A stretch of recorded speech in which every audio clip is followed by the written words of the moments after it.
Hey, chat. Just give us a couple of minutes here to get ready, and we'll be starting the podcast here soon.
What is going on, everybody? Welcome to another episode of the Knights of TELERIA podcast. Thank you so much for hanging out with us on this beautiful Sunday. And we got to talk about a lot of things. We got to talk about some content creator drama. We got to talk about the nerf that is coming. And then we got to talk about a VIP club because why not, right? Why not? Why not get a VIP status? But before we get too far into the show, let me introduce my host for today's podcast. In the top red box, we've got the 1397 player with happening to have his 32nd or 33rd birthday. 34. 34. So he's leveled up to level 34 now. Not 43. Mr. FinalKenpachi, Ken, what's going on, brother? Lots of stuff going on actually. First of all, 2 days ago, I was on my bed. And I woke up on the middle of the night. There was a pain on my neck. Then I moved my neck a little bit. There is a sound come from here, man. Like the back of my neck is like stuff like that, you know. Damn, bro, I'm like I can't move, you know. Like it's hurting like very badly, you know.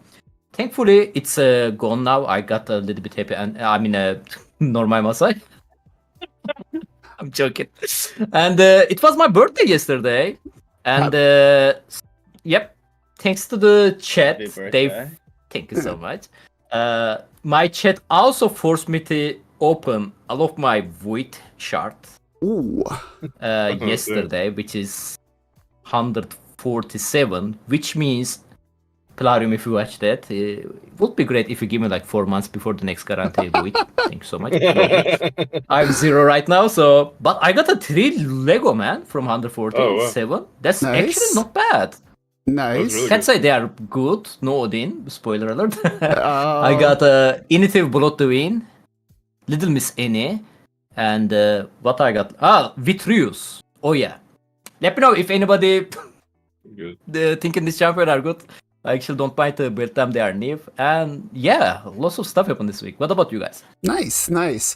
Well, you know, you did get the sign of growing older, starting to get those back pains and stuff. The expiration on a wifey is coming soon, so I think you need to get on that. You know, I feel a wifey, woofy. What do you call your wife? I have no wife. Exactly. I have a wifey. The internet. Oh, Wi-Fi.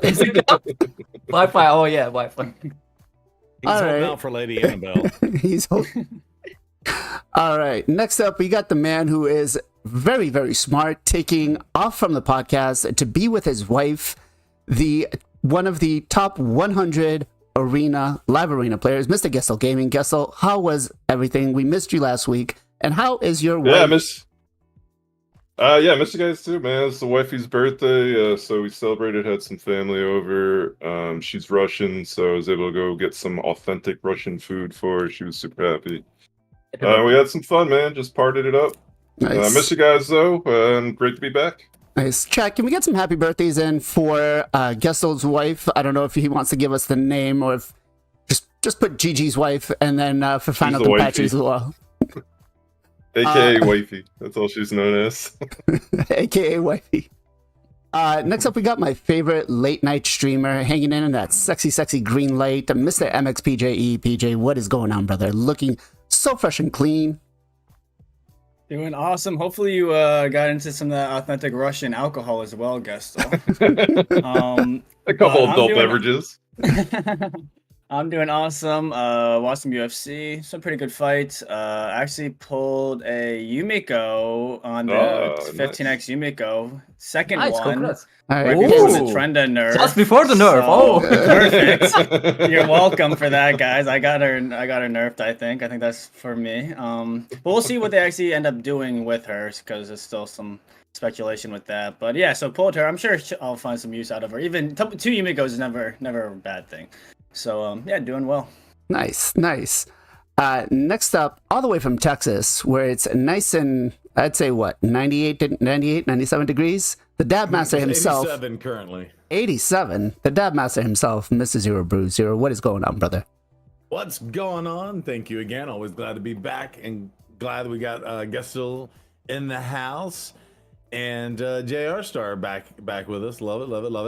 We're doing great. I pulled 72 Friday night void shards for a whole bunch of poop. There it is. Got nothing. And then yesterday, I know a lot of people probably don't follow college football, but yesterday was one heck of a day. 5 of the top 11 teams, undefeated teams, got beat, and of course my team did well. So Nice. very very exciting day for us. Nice. Bama goes down. Yeah, Bama number 1 went down. Damn. Vandy.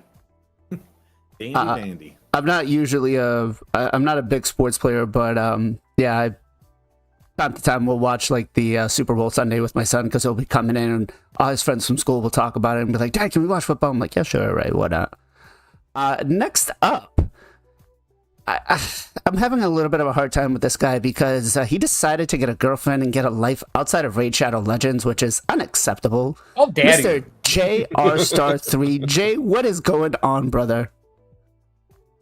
Doing pretty good, man. Just chilling these past few weeks because now we got the fragment summon, so not going too hard and just saving resources, waiting for the next champion coming soon. But just chilling with Chad, just being here, wanted to talk about some stuff that's going on. Nice. All right, so this week we got a lot of things. You know, last week we talked about the potential nerf. Plarium said, no, that's not a nerf. It's not a nerf. We're looking for a complex solution. And, you know, since then we've had the VIP club come out, or sorry, Supreme Club, for, you know, the whales out there. And we've got some content creator drama that I think needs to be addressed. Before we get into too deep into that stuff, I do want to go over the Freya Deck of Fate event. Now, a lot of us were planning that this was going to be a summoning for shards, and it's not.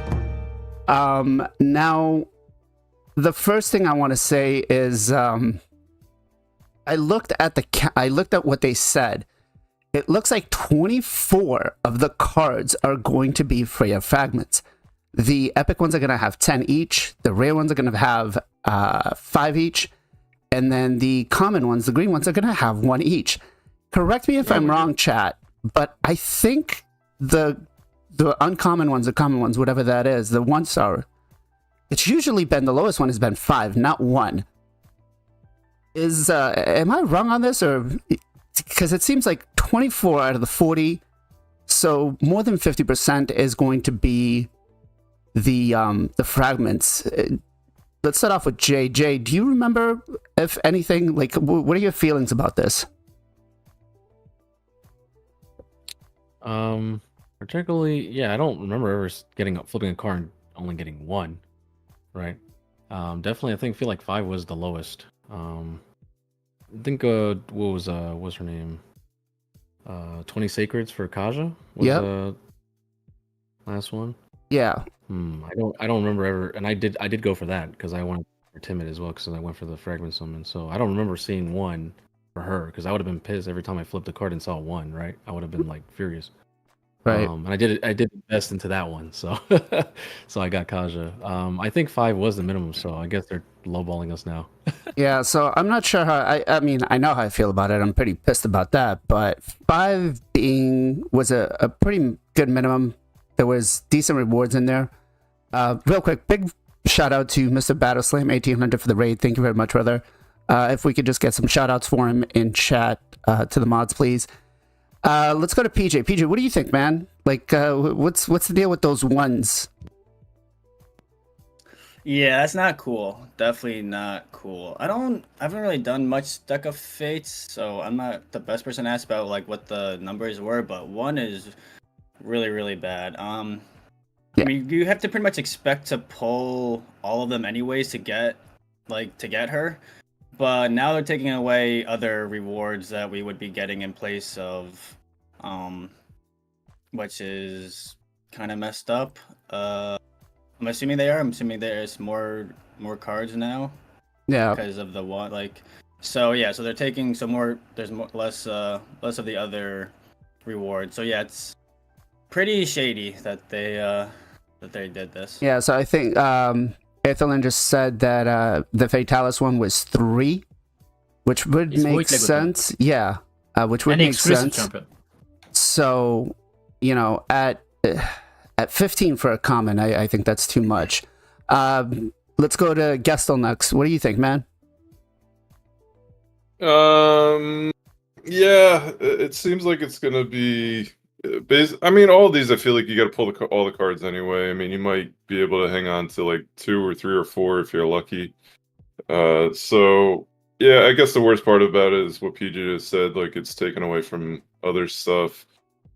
I guess I'm more hopeful because this is basically making us pull our soul stones. Hopefully, there's some sort of 2x. I don't know, something to help us out on the pull side of it as well, to make this a little more enticing. Because frankly, I don't think Freya is that good. And if there's no other incentive other than getting Freya to pull my soul stones, not like a 2x or something, I don't think I'm probably gonna pull. Yeah. Are you looking for it now? I'm looking for that to see if there's anything there, but nope. It doesn't show Nothing, us. yeah. It doesn't show us any sort of 2x or anything like that. My biggest worry with this is. Go ahead. No, I was just say one thing on that is you can pull your big souls if you have the big ones because those don't really get the boosted rates, It's true, yeah. Yeah. and those are worth a lot for these as well. Well, that's actually my next point. Is I really hope that they either boost what we get for like the small ones, or they don't nerf what we get for the big ones, because I want to say I feel like lately it feels like, especially for shards, they've nerfed the amount of points that we've been getting. Let's go to the Dab Master himself, Mr. Zero Brew. Yeah, I don't like that they keep monkeying with the numbers on us. Again, and I said this earlier when we had drama earlier in the month or last month, and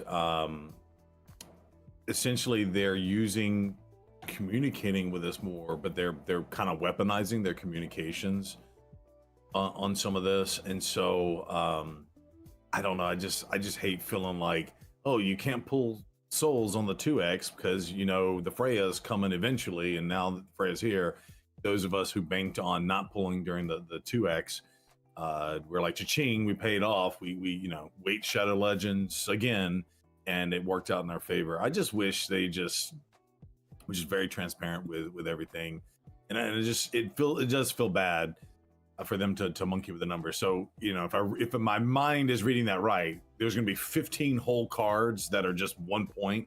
So you need those 15 points to obviously complete Freya. Yep. And there's no other reward in that. Like, that's half the point of the Deck of Fate. And why do a Deck of Fate if it's maybe because we can pin the things, but there's only 4 Well, epics they didn't. to pin, They didn't right? say that we're going to be able to pin them this time, right? Last time they did.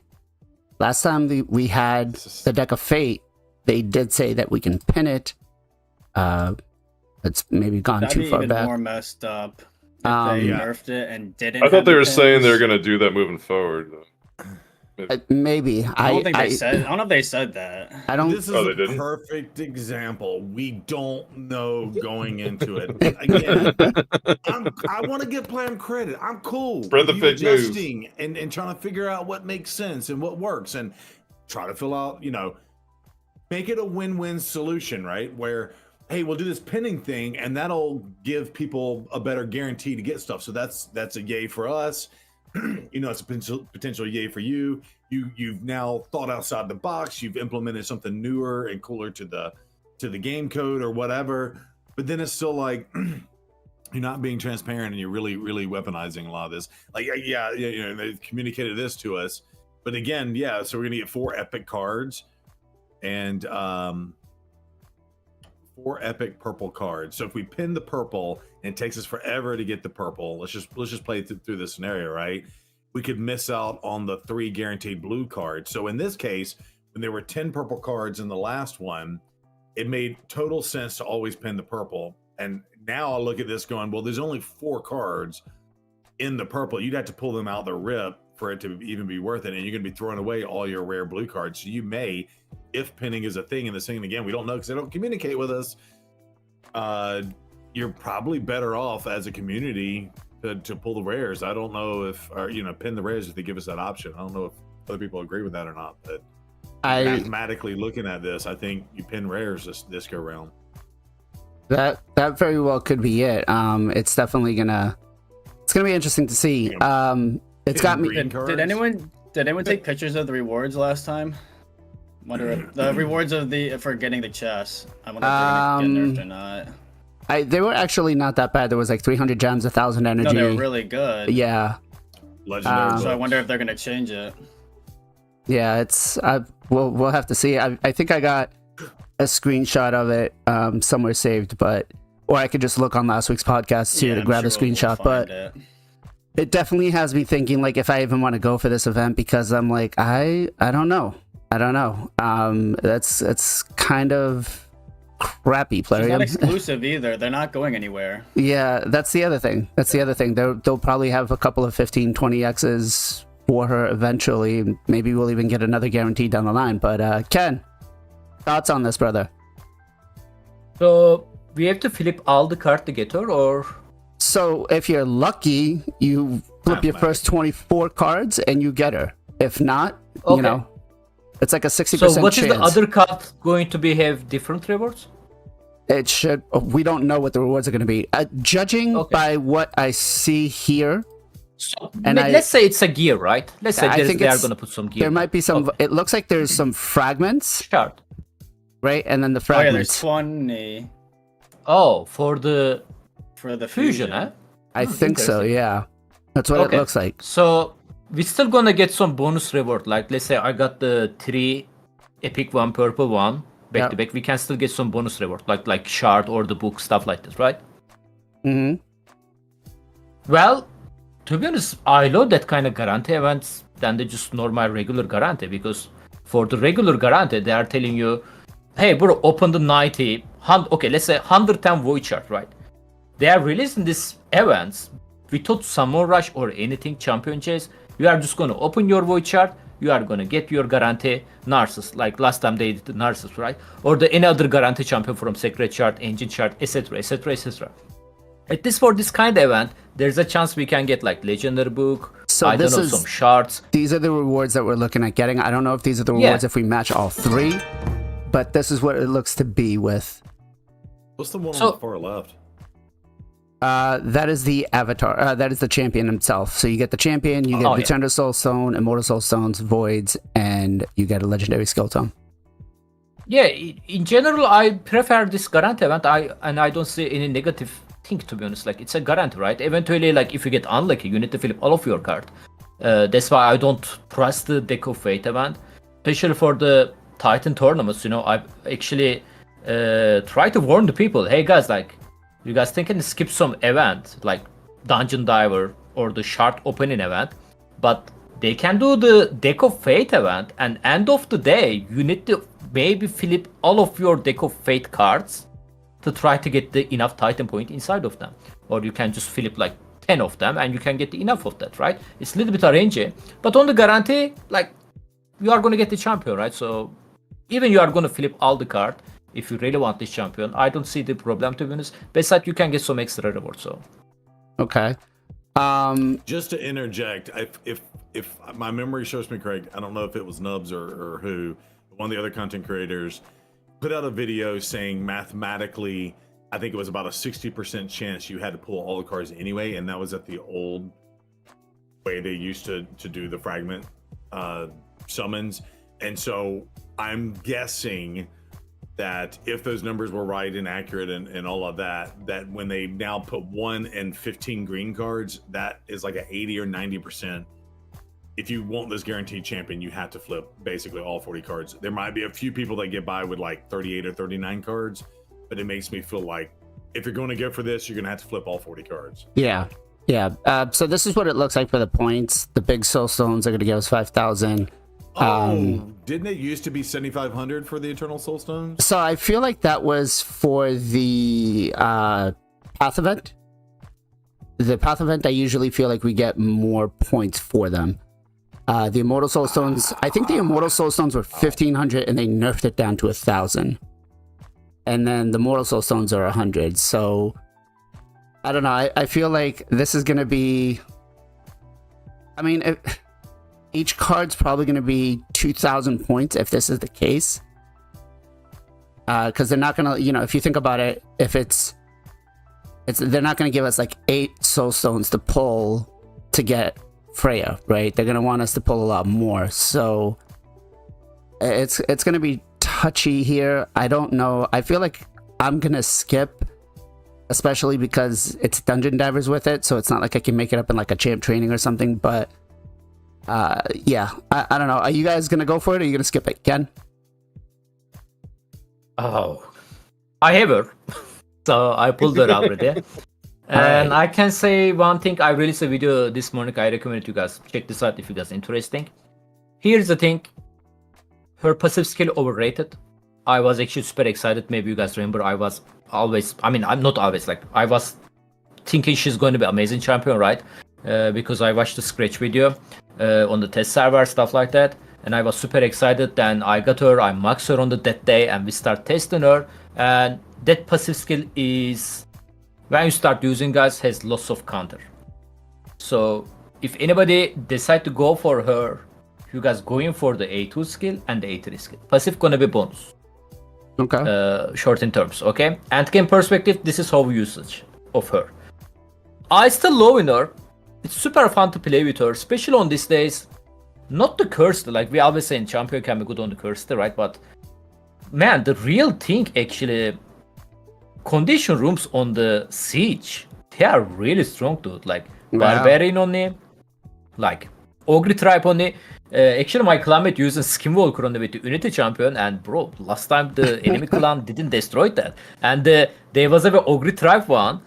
This dude was have like Togron or whatever his name, Void Lego champion on the ogre tribe. Nobody ever use him, right? Beside, and he's amazing on the siege on this condition room, because you also need to use the ogre tribe champion against him, right? So that kind of content, guys, on the end game perspective can be very, very strong actually. Obviously, she has lots of potential. Wait a minute. So I thought it was dungeon divers. It's actually upgrading No, it's champions. training. Yep. Okay, so Training that's different. I'm so sorry, guys. I thought it was dungeon divers. I thought. But So- here is the thing. Summoning Soul is going to be big point gain, especially the Eternal one. Like if you decide to upgrade your champion, you need to upgrade lots of them. Yeah. Like yeah, that's true. yeah, it's a secondary point gain. Yeah. And Yeah, they're not mentioning the pinning on that one. Yeah. yeah, I apologize probably about that, thinking chat. the skip, bro.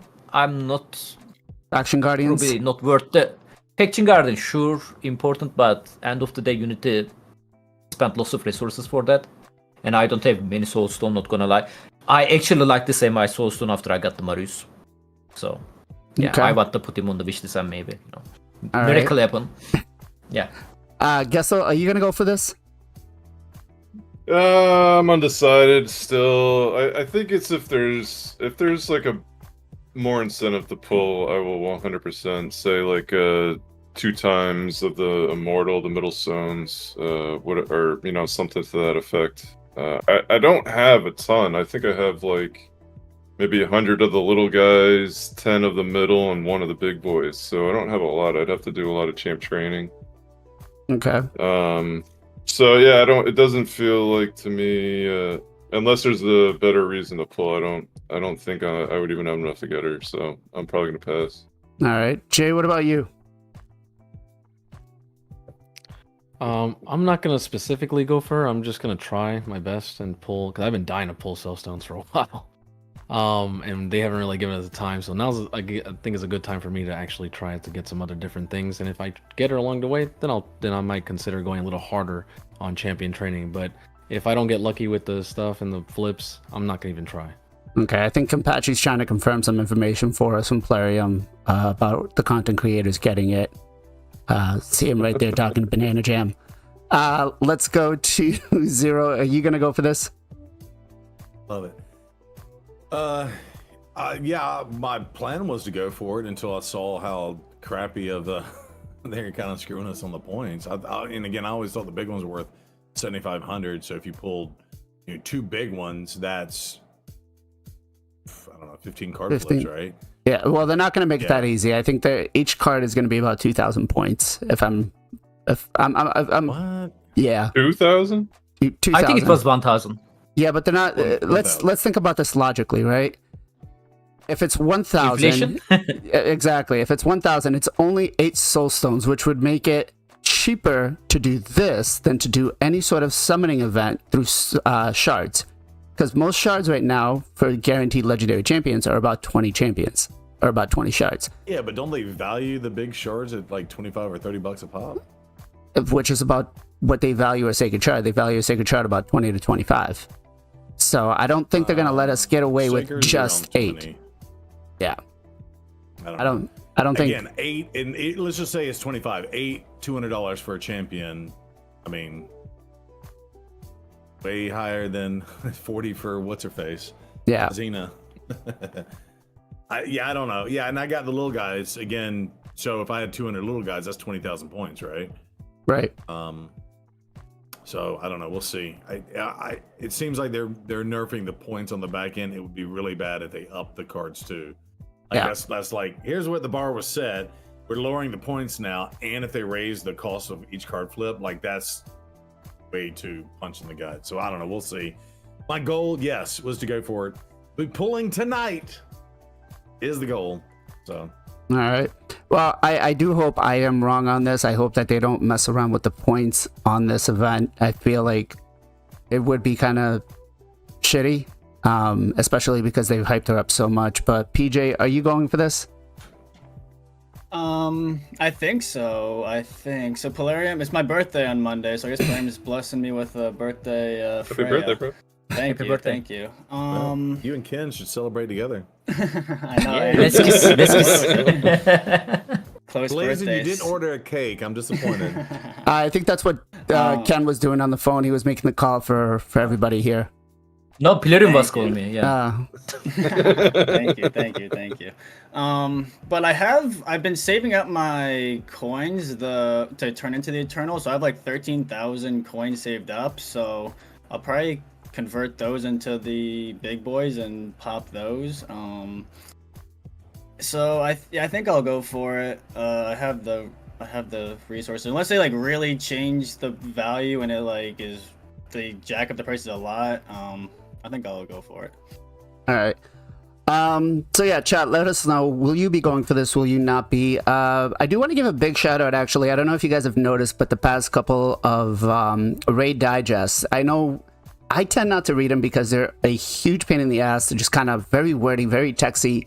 And I'm a visual person. Like, I like to see what's going on. But I want to give a big shout out to Rosaria, who has taken all of this, put it in a nice, clean way for us to read it. So big shout out to him. Thank you so much for helping out with this. And if you guys ever want to check any of them or see, he tries to keep it short, sweet, simple, and clean. Make sure you guys join the Discord and or subscribe on YouTube, because we will post them there. We try to post them as in a timely fashion. I mean, we do have lives, right? But that said, let's talk about the big drama this week. And man, I feel bad because Boozer got caught in the middle of it. And it's the content creator perks. Now, on this panel here, we've got 4 of us that are official content creators, and we do get perks for doing videos. And it's going to be a very touchy subject for the free-to-play players, right? Because a lot of the free-to-play players, from what I'm seeing here, feel like they are... What's the nice way to put this? I don't know. Ken, how do you address this issue when somebody asks you about being free to play? I mean, I answered them on my title. My title saying, first of all, looks like I spent $14, right? It's a confirmed. I asked the Plarium how much money I spent to confirm my free to play, and they told me I spent $14, and I actually totally forget about it. Like, I thought I never spent it. And after that day, I calling myself $14 F2P. And I also made a statement, guys, looks, we spent $14 and it's not going to be change. I will not going to spend any single penny. And still keeping my word, like not spend it. After I become a CC,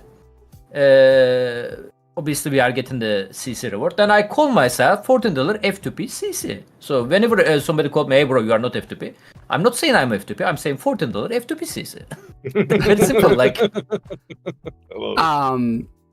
So I guess what most people feel, or the new players coming in feel like they're being deceived that they could get to that account level being free to play, which, you know, I mean, it can be. And I don't know if I have the screenshot of it, but I don't can know. I continue? Yeah, sorry, go Or ahead. should I say myself for later? Okay. Okay. Go ahead. I'll let you Here's the I'll let thing. you go for this. I actually don't. Okay, like we're talking about Bozor, right? He's 100% free to play, if I'm not mistaken. Yes. I actually don't know how long Bozor is playing this game. I wanna His say account it's is 4 probably years. same level as mine, so probably same old as me. I actually faced him live arena one time. I won, by the way. And very solid account here. Guys, here's the thing. I became a CC last year. And I played in this game 4 years, since the 2019. So everything I got in 4 years without CC reward. Same for the Bozor. He also recently he become a content creator, right? And that's not gonna be changed the fact about how to play this game as a free to play, right? Over the years, we have a lot of experience with that, right? Same for the Bozor, same for me. Like after this point, if I start spending money, same for the Bozor, or getting the victory reward from content creator pack, it's not gonna be changed or previous experience. Sure, it can help us in the future.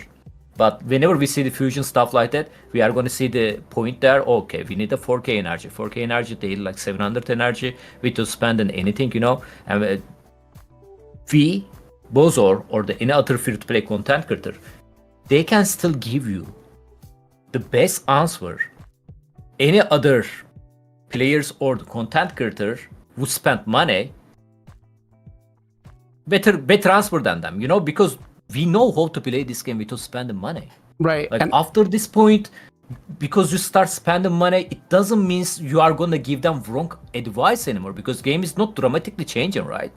I mean, we see some recruitment for the each dungeon diver or stuff like that sometimes going higher, but also the income we are getting on the game is getting higher. Back in the day, like whenever I start the game, there is no Doom Tower. There is not even faction war.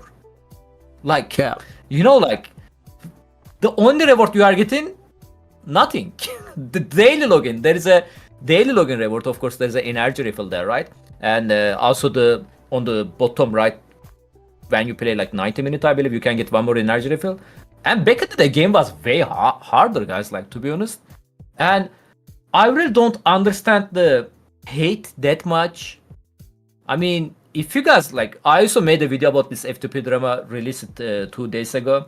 To be honest, like, if you guys really care about this game free-to-play perspective, this game actually have a more problem than the CCs getting reward or stuff like that. First of all, you also become a CC if you want. I really can help you. If you decide to create a content, you know, all of us can help you.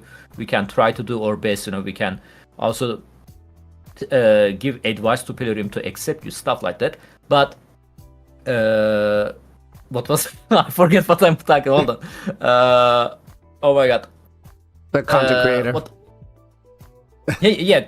When you try to be content creator. But here's the thing, guys. End of the day, this game has a big problem on the F2P perspective. It's not about who is getting CC reward or something like that. It's going to take you almost 2 years to get one mythical champion on your primal shard. Yeah. Yep. If you unlucky to trigger your mercy. Yeah. It's you know, 2 years. it's a long time. It's a long time. Listen, getting CC reward is not gonna help you if you feel better, because there is no shard. That's true. And you know, I'm not gonna lie. I wanted, and I recorded like 6 videos, and halfway through editing them, I was kind of like, you know what? I don't feel like making a video myself is gonna address this. I think like having the discussion on the podcast would be better.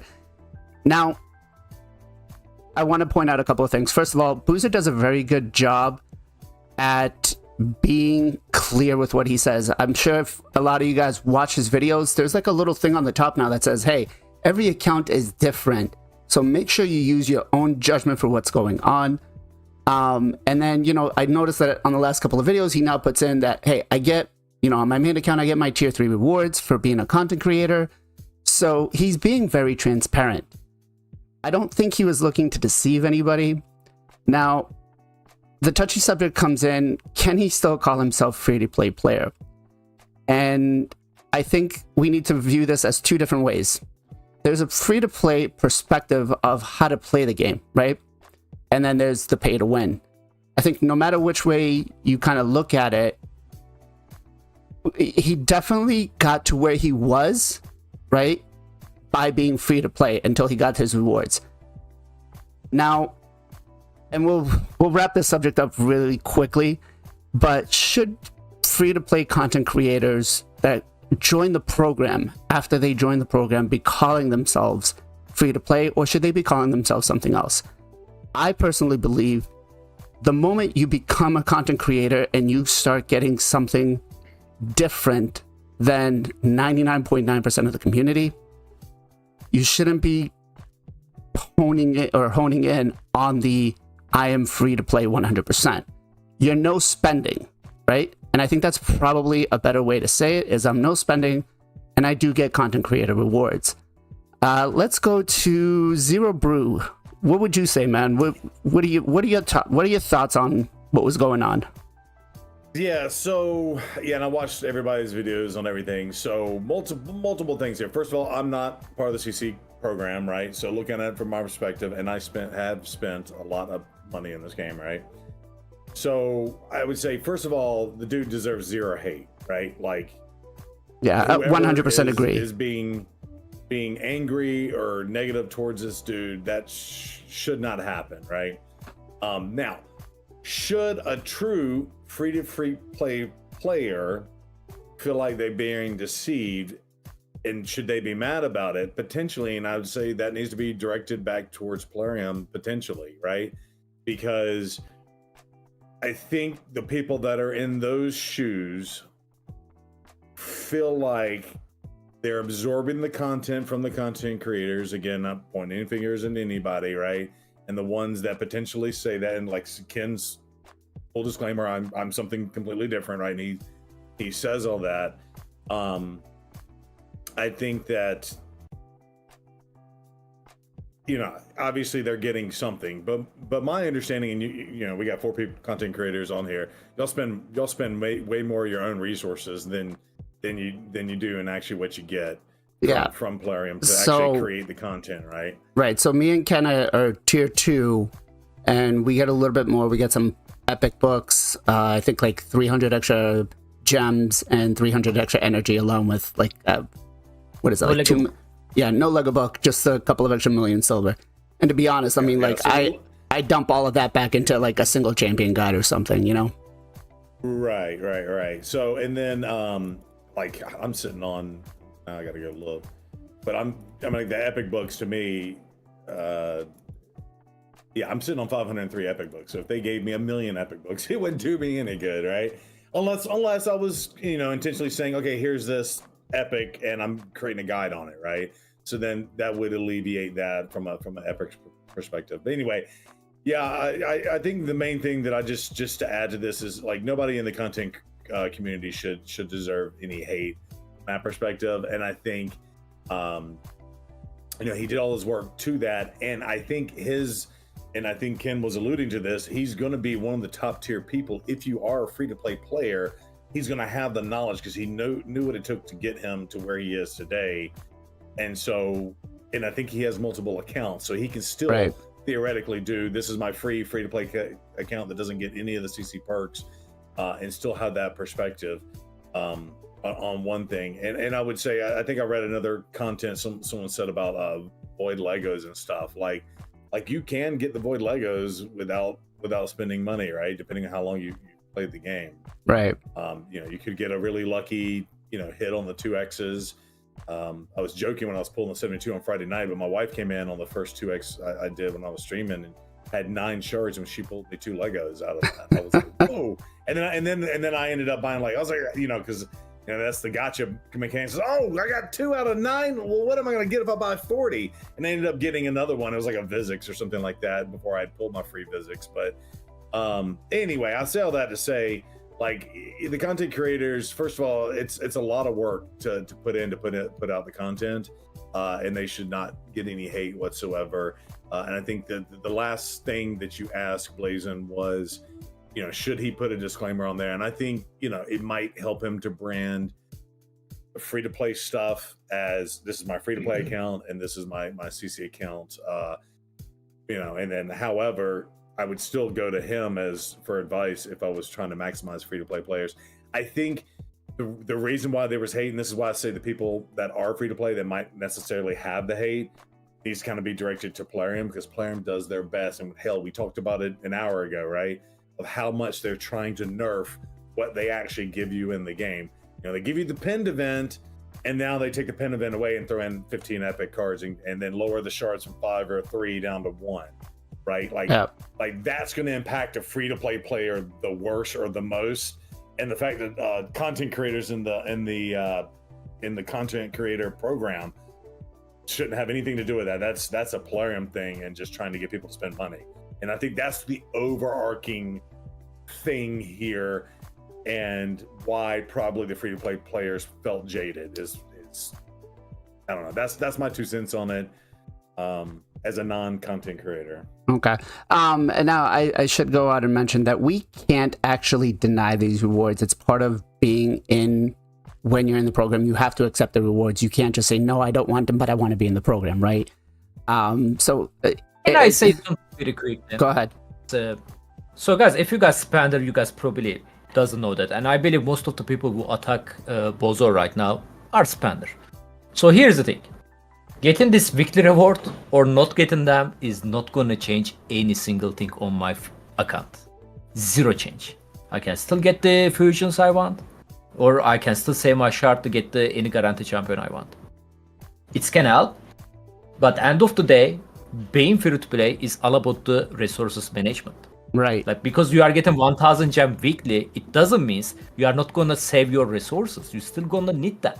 1000 gem a week maybe looks big to you guys, but it's actually nothing for the Dungeon Dive reverse. We are getting 3 of them. So you guys still need to save your resources. And again, like if they just remove them right now, from all the CCs, there is nothing going to change on my account. Yeah. You guys need to understand that everything's still possible without spending any single money. I mean, there is some people, right, 100% free to play and not the CCs. They probably understand what I'm saying right now. It can help, I'm not denying that, but you can still do everything without getting this reward. Right. I just think, and some people will say, oh, Hades leaked it. He didn't leak it. It just happened to happen. It's public knowledge out there. A lot of people can see it. I feel like the reason why this happened now is because, every so often we kind of go through this span of the new influx in players that get, they start coming onto the game and they don't know about the content creator perks. I do want to bring out a quick thing here. Erebad, right? For a lot of you guys, he's been around the community for years, since the start. He is not an official content creator. He is 100% free to play. And I mean, you could see this guy has got a stacked account. This is from his last video. He's sitting on 30,000 gems, right? 72 million silver. Still spent, bro. He's completely free to play. So it is possible to get where Boozer is. It's just time, right?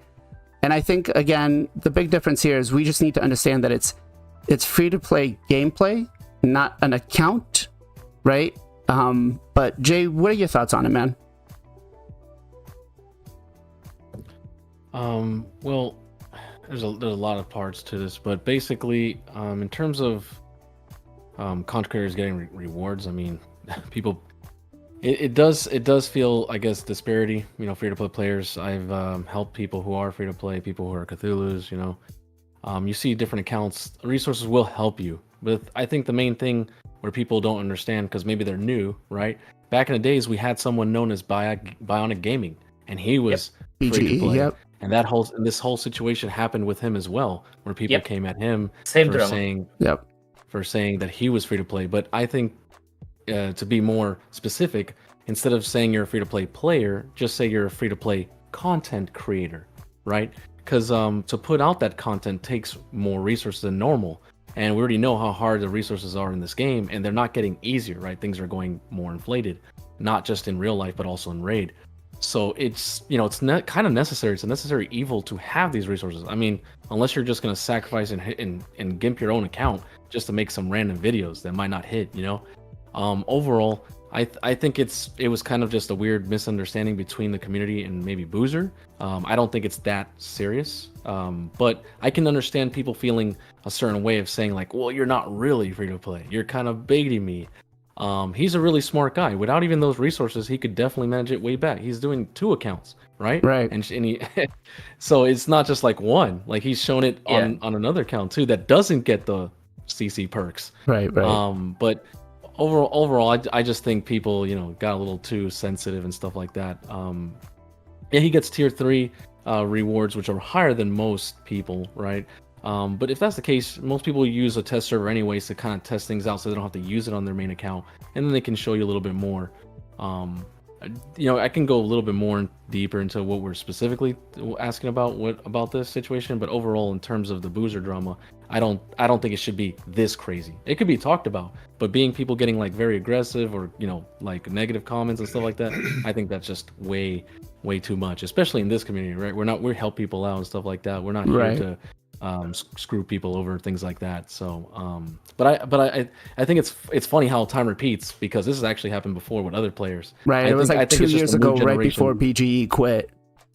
Right. I think it's just a new generation of players coming in, and they're coming at a game where years have been put into Raid, right? So their accounts are way kind of behind. This is why Plarium's giving out free champions and stuff to kind of help out these like Lokis and Artax and Wukongs to kind of push people to get to where they need to be.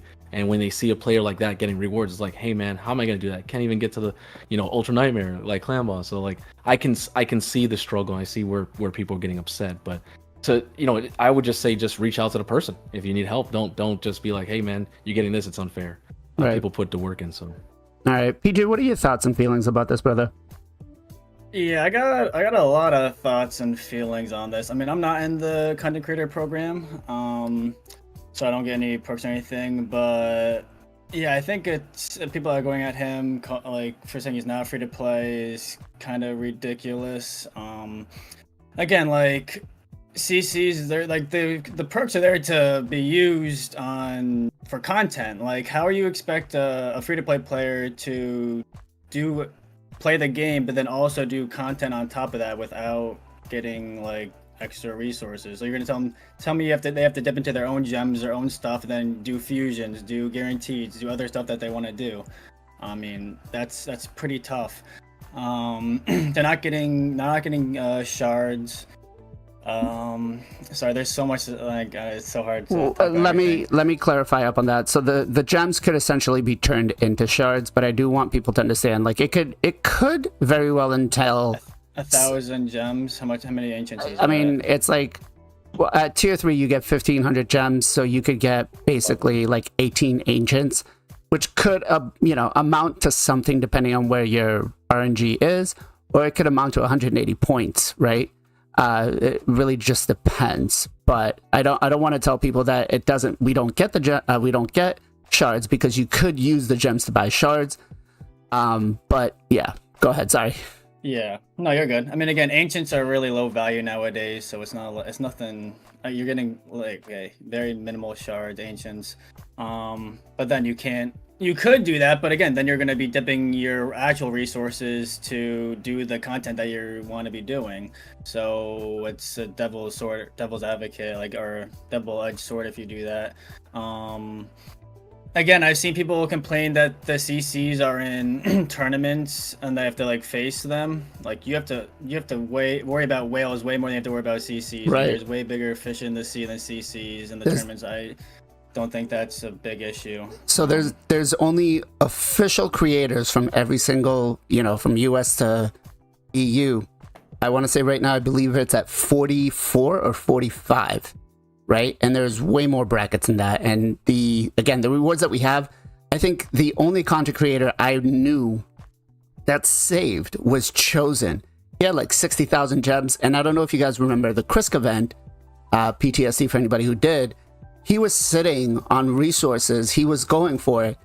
And then he said halfway through it, he's like, screw this. I've done 100,000 points. I'm out. It's too much. Right?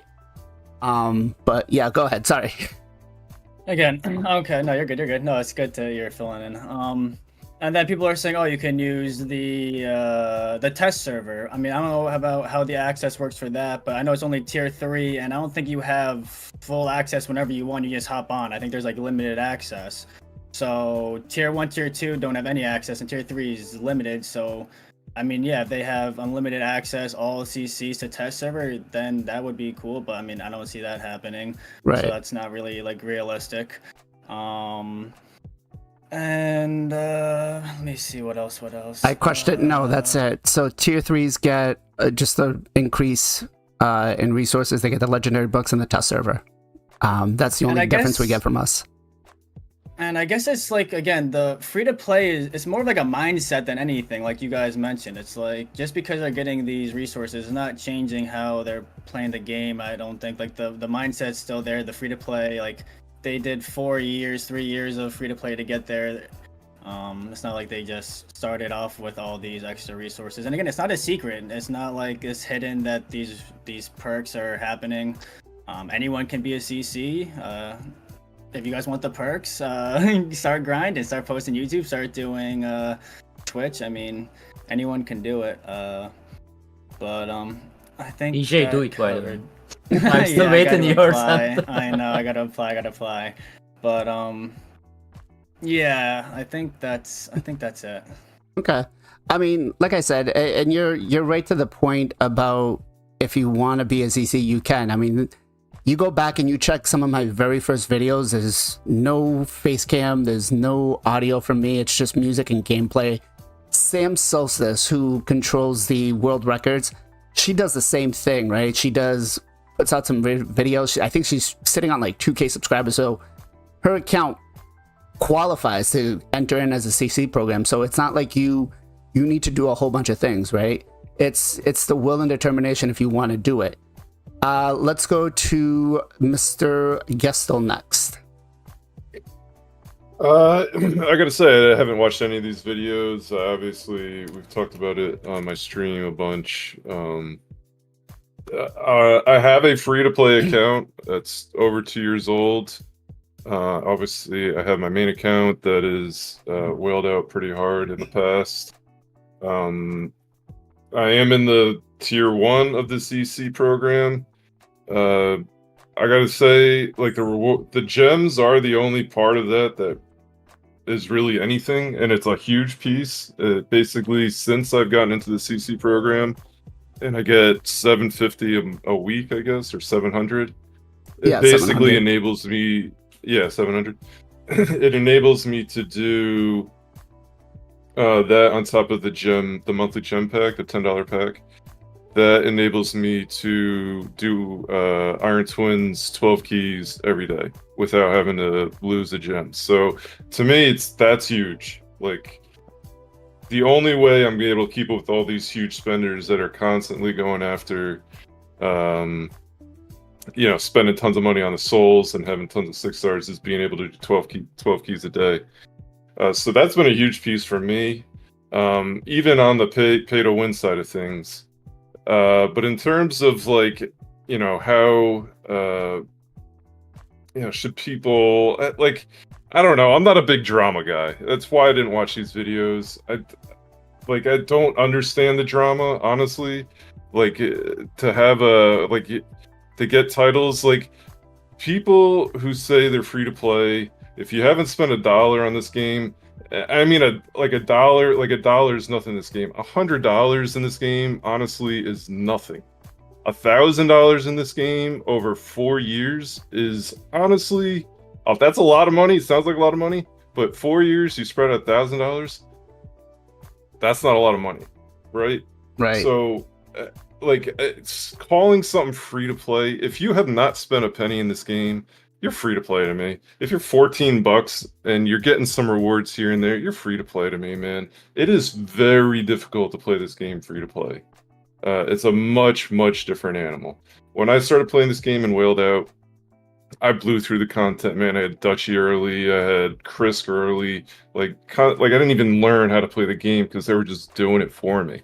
When you play free to play, you really have to analyze every champ that you get. You got to look at those rares. You got to look at those epics. Like, it's a completely different game. So, like, I understand where the free-to-players get a little, they want that title. Like, they're proud of getting their account to that point. So, like, I understand where they could get upset when someone's getting more than what they're getting and still claiming it. Like, I can certainly understand it, but I don't know.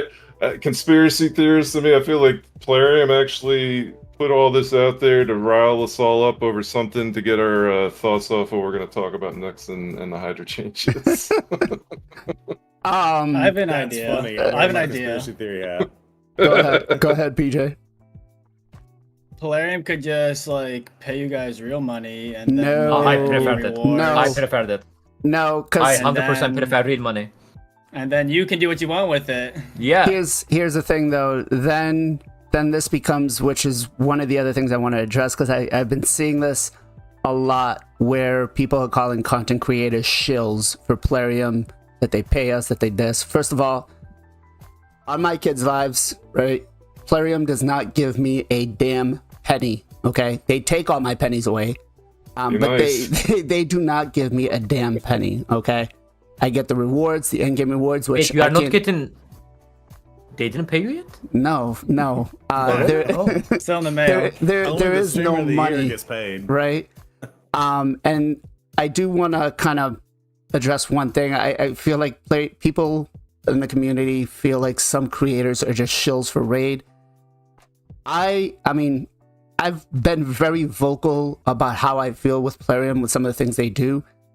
They don't, they tell us not to bash them too hard, like calling it a crap game or anything like that. Which, essentially is true. It's not a crap game. Yes, we might not agree with a lot of the things they do, and we are allowed to express and be vocal about that. They do not, they don't tell us not to. I think both Ken and I this week did a couple of videos that expressed how we feel, right? Yeah, I angered them. Exactly. I got warning. Okay. So it's not like, at no point will these rewards or anything they give us kind of skew our decision on what to do or what to say about them. They're pretty fair about that. They just ask, we don't go ham out calling them a crap game. We don't go, calling for that No Dime December. We can support some of the things, right? But what they ask us is don't be 100%. Don't do what what's his name did when he quit, Mech-chan, Yeah. right? Not while we're in the program. At least you can do it when you're outside, but That said, Can I just say? Yep. But Jay Giggs left. Yeah, Jay Giggs left. Yeah. Can I just He can one say what last he thought? wants. Yeah. So I think too that the whole community that plays this game, it's a tight knit community, right? And I think we all need to realize that most of us, if you're consuming any content creators, videos, or anything like that, you're getting help in the game. And I think it's a symbiotic relationship between Plarium and, of course, the content creators. At the very least, they should get those for all the reasons why we discussed today. But I personally rely very heavily on everybody's content, so that when I'm live streaming on Twitch and not on the YouTubes, they don't really care about the Twitch side of the content. But that being said, I have people come in chat all the time. And I know all you guys stream on Twitch too, right? So I kid and jest, but you kind of have to have that knowledge base. So like I rely heavily on the other content creators to create the content, so that when someone comes in my chat and asks me, hey, what do you think about this? What do you think about that? And that's why I appreciate this podcast too, because we start driving into the details of the new champion and the different things. And then when people show up on the stream, I've already run through all of that in my head, and it helps me just better serve the community. So all the content creators should always get love for the time, energy, and blood, sweat, and tears they put into it, even if they're getting free perks or not. And nobody should be talked down to or bullied. Yeah, I agree. Hated on. So I guess we'll leave this off on, listen, I feel like the anger towards Boozer was it definitely wasn't needed, right? could things have been a little more clear? Possibly. We're all human, right? We don't intentionally, or at least none of the creators that I know and that I've worked with and that I've talked to, intentionally look to deceive the community in any sort of way, right? So just understand, like, of course, every game's going to have a reward for its creators, for its player base. Just, you know, I think the subject needs to just kind of disappear. And I know we're going to probably, you know, 2-3 years from now, again, another creator is going to do it. They're going to get it. On the fact that should he be calling himself free to play, I think, you know, that's for Boozer to decide in the end. But I can't myself call myself free to play, even if I didn't spend any money and I'm accepting the rewards from Plarium. I think free to play gameplay might be a good way, or free to play, I don't know. It gets a little touchy with that, but it's funny. It feels like we're talking to lawyers, like right now. Yeah. Like use different wording. Like it's ridiculous. And I'm married It's to like a we're lawyer, finding too. Loopholes. It's like we need to find loopholes and like to get around people getting upset. yeah. So I again, mean, I think if you're a content creator, you just say, I'm part of the content creator program. yeah, but see, some people don't know what that means. Like I was just reading one of the question or one of the comments in chat saying 3 years playing this game, I had no idea content creators get perks. You know, so that's one of the things. So it definitely could content creators be a little more transparent about it. I think Boozer's done a great job at putting it out there. Like say, hey, I get tier 3 rewards now. He puts it on every video. He says my account's different than yours. Everything's different. So, I mean, the guy has done what he can to be as transparent as possible. And even when he did the video, you know, when he was placing plat back in the day, he said, I get the rewards for being a Discord mod, or not a Discord mod, a Reddit mod, right? So he's being transparent. It's just Plarium doesn't want us talking about these things. It's not like we can't, right? If we're asked about it, yes, but they don't want us boasting about them. That's all.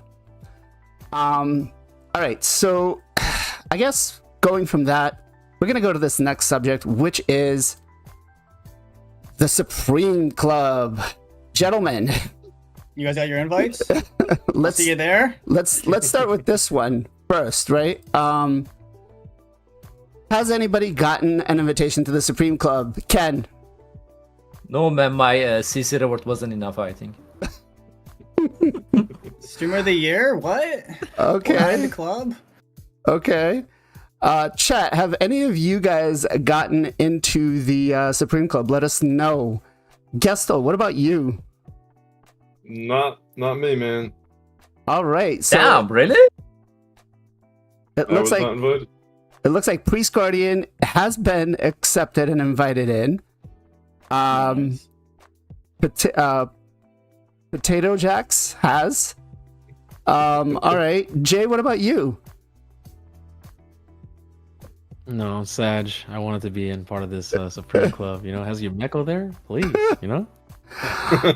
Serving drinks. PJ, what about you? I have not yet, but I'm sure it's still in the mail. Like it's just I'm sure it's still coming. Just like but the creator Uh-huh. application. I'm Just saying like the you are creator, hiding, by the way, PJ. yeah. just like the creator I watched application. Scratch's. Yeah, exactly. It's snail mail. It takes a long time. I watched Scratch's video, and he said that it's like some people that not necessarily are super whales got in. So maybe it's not just like the highest of high, but yeah, I have not gotten invited. All right. Zero? So have the invites gone out? Someone said Muller Reaver got in. Yes, the invites have gone out. Okay. Yeah, so no, I did not get an invite, but what happened to me, and I asked people in chat if anybody got this would have been a month and a half ago. I did get an invite to a feedback questionnaire thing, and it was directed towards this program now that we know the announcement and what the program is. It was very much, would you be in support of, like, did anybody else get the questionnaire? Or am I the only one who got I that? usually get them on because I have like 5-6 old accounts. Okay. Yeah, so I did get it, and I answered it to the best of my ability. And then now that they made the announcement, I was like, oh, well, maybe that meant that I qualified. The problem is, of course, I lost my job back in March. Now that I'm back working, but that 6 months from when that questionnaire probably went out and stuff, I really went to low spend if spending at all.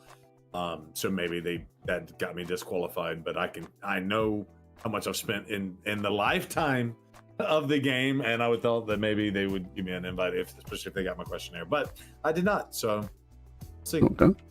All right. So I didn't get the invite either. So, you know, it's not just you guys. I know. But there are a few people, and some of them did reach out, and I got some information about this. And I know Ash did put out a video as well, kind of telling them what the rewards that people are going to get. First of all, I don't think this is a bad thing, right? It's not like they're getting weekly rewards like the content creators are for doing stuff. They're not getting continuous bonus things. This is basically, from what I seem to understand, consistent spending in the game, right? It's not like if you whale out today and tomorrow, you're going to get in. They look over a long period of stretch of time. And I don't know what the levels are. They haven't released that information. I don't think they're going to, because they don't want people just going for that, getting in, and then, you know, thinking that they're going to get access. Now, some of the things that they're going to get is the dedicated support, the exclusive events. I don't know what those are yet. Nothing's come up. The private Discord, which from what I understand is just a way for the community to kind of complain to the developers and say, you're doing this wrong, fix this. You're doing this wrong, fix this. Just a basic, Good luck. just the basic, you know, complaining, which is what we do as content creators anyways. And they don't listen most of the time. Exactly. And they get some unique gifts. I think this one is, when they first enter in, they're getting 10 of the Eternal Soul Stones, if I'm not mistaken. Like and 1,000 then, energy. yeah, so they're going to Two get... things. I think Yeah. it was Essence, man. Essence. I think it was Essence. Essence. I think it Yeah. was Essence. Yeah. 10 Essence? Okay. So the rewards are not really that great. Whoops. Yeah. Didn't even show you guys that. But the rewards are not really that great, right? They're okay. They're not the best, but let's talk about this. Is this something that you're in support of, Ken? I mean, so from what we understand, people would spend money, they are getting more benefit, right? I mean, I don't know, it's going to be huge benefit, right? Right. I mean, people who spend money are already getting benefit. It's a pay-to-win game, so it doesn't bother me. I really don't care. You know, they're always ahead of us, right? Yeah. Doesn't matter I'm getting CC reward or something like that. They have a plus for mythical champion. What I'm going to do against them, right? Like, so. Like, I believe this unique gift, not, you know, like the gift that people are thinking, you know, like they are doesn't gonna give them free CF or something like that. I believe that's gonna be like some avatar border, you know, or the avatar, something like that. Some visual stuff. That's what I believe. I crushed it. They could have called it the I Gotcha Club. I think that would have been very fitting. Let's go to Gestal. What about you, man? Are you in support of this? It doesn't bother me at all, honestly. I think if people are spending money, give them, basically it seems like you're just giving them a little better support, maybe. I think that's probably a good thing. Keep the guys spending, keep the game going. I'm all for the Krakens, man. So if you're gonna give them a little more incentive to keep spending, then I'm fine with it. It doesn't bother me one bit, frankly. Right, as Ken says, thank God for the whales and the krakens that allow me to play free to play, right? Sorry, free to play content creator 1397. There we go. Got you covered, brother. Got you covered. It's yeah. Matter of fact, I think I'm gonna have to fix that top thing up there as free to play creator. But Jay, are you in support of this? Yeah, I mean, basically, you know, a lot of you know, Cthulhu's, Krakens, and whales come into raid that want, you know, they're investors, and if you want to keep your investors happy, usually, right, from the history of raid, they usually get milked, they get upset because they really care about raid, and then they leave, and then they have to try to get new people to invest into their game. But I think what they're doing now is, like, instead of having to recycle this process, Instead, they're just trying to show a little bit more love to the people who've invested into Raid, and higher or over, like you said, a lot over a period of time. Because some people might spend, like I might spend 200 in a day, but then I might go 3-4 months with going not spending a dollar. So this is kind of like a supreme club for that, to help those people consistently spending, because then they can keep playing their game. Right. I mean, the way I kind of looked at this was like American Express Lounge Club, right? Where because you have a particular card, particular spending level, you're getting a couple of extra things when you go to like an airport or something like that. PJ, are you in support of this? Yeah. I mean, a ton of companies, ton of games like have this where their top spenders get a little bit extra benefit, like banks, airlines, like you mentioned. I think even other games have this as well. Yeah, I mean, as far as I'm concerned, they're getting a little bit extra rewards, maybe on their birthday from joining in. They get extra 5-star ticket, extra Lego book, maybe to a whale. That's literally nothing. I mean, it's gonna be like, yay, I have 500 of these, and I have 501. Like, and then I think, yeah, it's more for like the dedicated support and like the Discord access, really. I think it's more for, let's say they spend a bunch of money and it, like, something happens in their credit card and it got declined or it overcharged. Instead of waiting a week or whatever for them to talk to support, they'll have direct access, get it fixed instantly, and then they can keep on spending more money. Right. The exclusive events, I feel like, are going to be maybe for like banners or like frames. I don't think it's gonna be anything too crazy. Maybe just be a way for them to show in game that they're in the club, so people can know, because they like obviously showing off that they're in this club. It'd be a cool way of in game seeing that, because how are you supposed to know, like, if you're just facing someone or you see someone in game if they're in this club? So probably get some type of avatar banner or something like that to show. And then, yeah, the Discord access, just for them to chill, talk. I mean, strategize all these like whales, and people will be together, talk, and that would be decent. I think the algorithm is total spending and then like recent spending, and I'm sure there's other like parts to the algorithm as well, but I think that is a big part of it. Yeah. We're gonna touch on this next, because Darn brought a good thing on about the exclusive events. As long as they don't do anything that's different that gives them, I guess, but I mean, giving them a reward like a banner or an avatar, I think is cool. But if an event special for them that could power creep their account above somebody else, I feel like that might not be right. But we'll touch up on that in just a second here. Zero, what do you think, man? You want to be invited to this club? I mean, I would take it, yeah, for sure.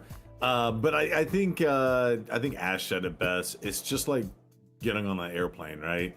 The people that paid for a first class ticket, that paid $1,000 to be on the same airplane, they get a little bit bigger seat, they get a complimentary glass of champagne, and then the flight attendant's going to give them a little bit extra customer service on the back end, like they're not going to just blow you off.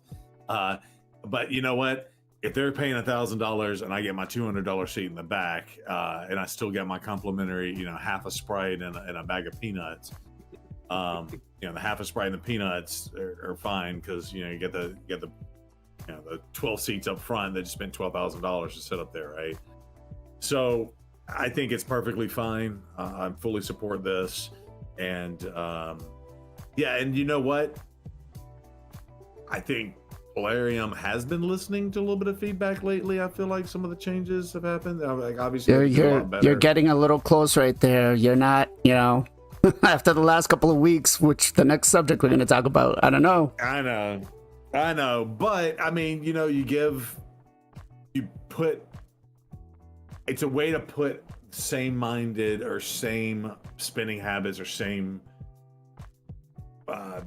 class. Class is not the right word, because it makes it seem like high, middle, low class or whatever, but it kind of puts the same group together, and they may have a completely different opinion in the game than a free-to-play player or a low spend player or a whale or content creator. Like, everybody's going to have these big generalized buckets that people find themselves in this game.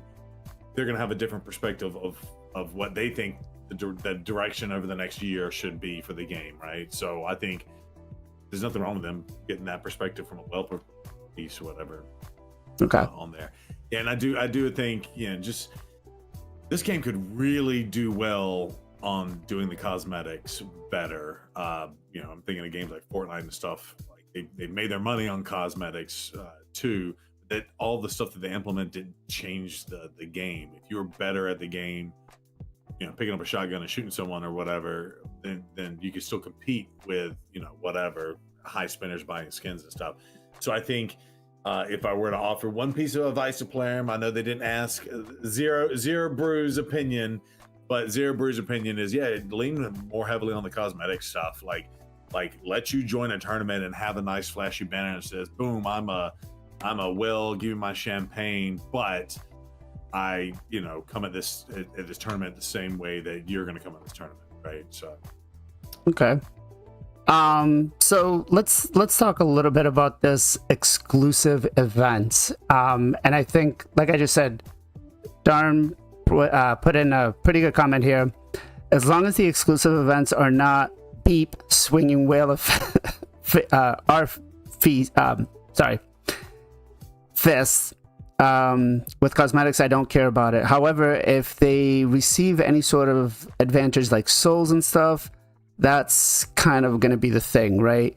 Do you think, you know, would you be in support of them giving them like extra rewards, weekly reward, or extra rewards for these events? Or should it just be like the cosmetic side of it? Should it just be like an avatar or a skin or something? I'll go first. Go ahead. 1000% give it to them, because if they can't realize that that's a trap, then for them to help fund this game for the free-to-play players, then so be it. And it reminds me of when we were talking about a month ago, and the top 2 clans went at it, and they put up 100 million, whatever they put. Yeah, that was nuts. What was that? Remind me of exactly. It was like how 300 and went. something million points. It was like 300. And what I think is hilarious about that is when they gave us our new badge system that just came in a couple of weeks ago, there was that thing, you know, spend 100 million or do 1 million points in CVC or something like 5 that. million. Yeah. 5 million. 5 million. And I laughed and I was like, that's such a high threshold that really only the people in those, you know, super top end, but those are the ones that would have earned that badge. So I don't even think so. Yeah. I don't know. I'm just saying, give them that. If they can't realize that they're in a bucket because they spend money in this game, and then they're going to create an exclusive event for them to basically spend money to smash each other in this thing, if they're too dumb to realize that, and they're going to fund the rest of the free-to-play players, so be it. Give them something juicy. I don't care. Give them 3 souls. I don't care. Okay. PJ, where do you stand? I could just see them in the Plarium headquarters, like initially having it being a 1 million point CC badge, and then they see that go off and they're like, wait a second, we're upping that. 100%. Like, we're putting that to 5 million. Like, wait, whoa. So I could definitely see that. As far as exclusive events, I feel like these are going to be like what we were talking about earlier, like the banners, the avatars. I think that's what they mean by exclusive events. I hope, and when you say souls, you mean soul stones? What do you mean? Yeah, soul stones. Soul stones. I mean, if you give them a few extra soul stones, like they're whales. These are the tip top of the whales. These are the Krakens. These are the Cthulhus. It's not everyone. Right. I guess it's not everyone, but I mean, again, this is gonna be like, I guess it depends on how often the exclusive events are. Like once a month exclusive event, once a quarter exclusive event. I mean, but I feel like they're gonna be more of the avatar banner things. I hope they keep it down that road. Okay. Jay? I mean, most of these players, when you come across them, they're already like, you know, their accounts are like giga chads. Like, it's insane. Like, give them a little bit of stones or a little more shards, nothing's gonna matter. They're on a whole another level. And then some Cthulhus are years ahead, you know, like 4 years ahead. So I mean, I don't, it doesn't affect me. I don't get mad. Like, unless they're getting hundreds of eternal soul stones, I'm not gonna get. But if you get them in 1 or 2, who cares? I don't really care. I'm reading chat here, and chat's like, screw the whales. If they want to whale off against each other, let them go for it.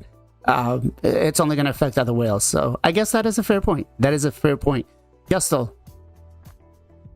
Yeah, I mean, yeah, I guess I'm kind of in the same boat as everyone else here. As long as it's not absurd, but it seems like it's not even something that's going to be like daily or weekly. It's like going to be just like every once in a while type of thing, from what I heard. But Yeah. I don't care, bro. Doesn't bother me. None of this bothers me. Yeah, as long as they're not getting exclusive champions, I'm okay. Ken? Yeah, I agree what you just said. You know, exclusive champion would be bad. Actually, there is already exclusive champion, and it doesn't bother me. The Sierra PP point champion. You know, if they're gonna give champion like that, yeah, but I'm okay with that. You can get it. I mean, in my grandson can get it. Yeah, there you go. There you go. You can get it when you're like 90, you know, and raid is. Damn. Yeah. All right. Yeah. I mean, to be honest, exclusive event, like, in my opinion, against the Krakens, like, if you're facing them on any tournament, well, it's already exclusive event. You know, there is nothing you can win that, you know, and stuff like that. And pretty much, for my perspective, come F2P or low spanner or whatever you want, I have no chance against them. Like, on any tournament or any event, I'm facing them, unless I'm in the lucky tournament, you know, and I have a bunch of the resources saved. Sure, I can get the top reward or stuff like that. There's actually lots of friends I know, they got their Odin champion chase Odin, right? By just saving their resources without spending money. My clan leader, one of them actually. Maybe I could be get it as well, but I just don't want to risk it. Not big fan of the Odin as well. And etc. Another thing. And like I said, like, it's already every event, in my opinion, against them is exclusive for them. So yeah, it doesn't bother me. Unless, like you mentioned, they give them exclusive champion or not visual things. I'm okay with the visual things. You know, they can give them some exclusive avatar, exclusive like avatar border or whatever, or the badge. I'm totally fine with that. But exclusive, decent, good champion would be bad. Which is, by the way, like, they already have exclusive champion, mythical champion. Also, like, for me, because I'm gonna access that 2 years later, you know, like, they already have exclusive champion. No, you could get some RNG. You could get some RNG. True. I'm still waiting my RNG. I mean, listen, I've done Amius almost every single rotation, and I've pulled 2 mythicals, right? I pulled Alaz and I pulled Thorin out of. Are you using Frolny after the buff? I see him pretty often now. I've built him, but I haven't done too much with him. I just, I probably should do a guide on him. But I keep losing against him, and the people making fun of me. So that's why I start saying he's amazing champion. He's fun.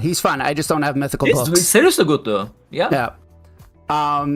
Zach MP, thank you very much for the follow. Erfron, thank you very much for the 100 biddies. And Gut Arnie, damn, dyslexia sucks. Thank you very much for the follow over on Twitch. Appreciate you guys so much. Let's talk. Say one more thing on that topic? It's a little, I don't necessarily agree with this. It's just a little bit of a different perspective. One thing that this could maybe hurt the feelings of is the whales that don't get in this program. I could see, like, I feel like because it's like a big dick contest or ego contest, and they might have some fragile egos. So I feel like it could maybe make some people that don't get in the program kind of salty and maybe hurt them. I don't know if that's true or not, but maybe that's just another perspective on things. Yeah, I mean, it's still a little early for the club. Well, you know, they haven't released what qualifies you to get in and anything else like that. But again, like Ken says, thank God for the whales that allow us to be free to play, low spend, or whatever to keep the servers going, right? All right, Wixwell Trunda. It's everybody made their videos talking about the nerf, about the one line of coding, and it seems like Plarium came out and said, listen, you guys are blowing this out of proportion. You know, I discussed my thoughts and feelings on it. We discussed our thoughts and feelings on it last week on the podcast, and you know, they came out and said what's going on. So there been talks about the, you know, us taking action about the Wixwell nerf, right? Some players assume that it will only change what we are going to introduce in order to address the issue of overpowered anti-Hydra teams. So, guys, we're not nerfing Hydra, or we're not nerfing Wixwell. We're just planning to rebalance everything. When you guys read the Raid Digest this week, what were your thoughts? Did you kind of see like, yeah, it's definitely a nerf? Ken. I mean, bro, how they are gonna balance the Hydra without nerfing them? Okay. Like, how? Like, Gestal? they need to buff every single champion who can competitive with them, right? Like, that's the only solution. Yeah. They need to release more Tyrandas. Gestal? Yeah, I just felt like this is kind of what they were preaching, after the first video came out about it. Like, this is not one thing. This is a rebalance that we've been talking about for months, and it's going to take a while for us to get it flushed out. That's what it seems like they're doing. Okay. Jay?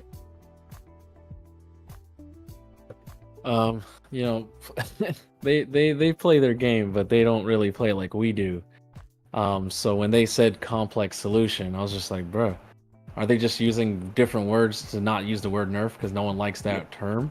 Mm-hmm. Because if it was they could have done it like months ago. Why did it take this long? They always let things happen, and they let it ride for months, like 3, 4, 5 months, because they're like, oh no, it's not that easy. And then they just flip like some numbers, and you're like, that was easy. But I mean, I don't know too deep into what they're gonna do, whatever. But I know it's gonna be something people are not gonna be happy about. I'm loving chat right now because everybody's like complex solution.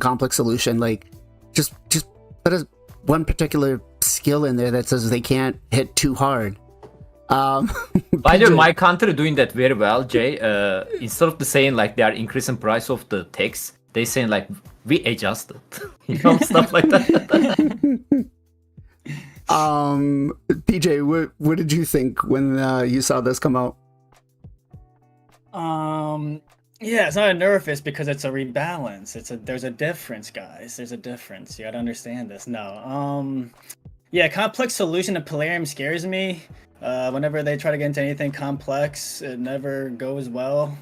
So that when I saw that, I was like, ooh, maybe not the best wording, but maybe what they mean by that is in other areas of the game he won't be affected. It'll just be a Hydra thing, which would be nice maybe. So I mean, it will be like a nerf to Hydra, rebalance to Hydra, but other areas, clan boss, wherever else you use him, he'll still work the same or similar to, I'm hoping. But yeah, it's funny when they say, oh, we're not gonna change but we're changing them. It's like, okay.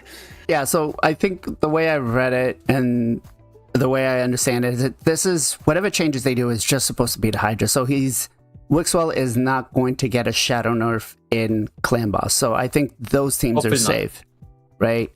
That's true. Thank you. Hopefully not. You never know.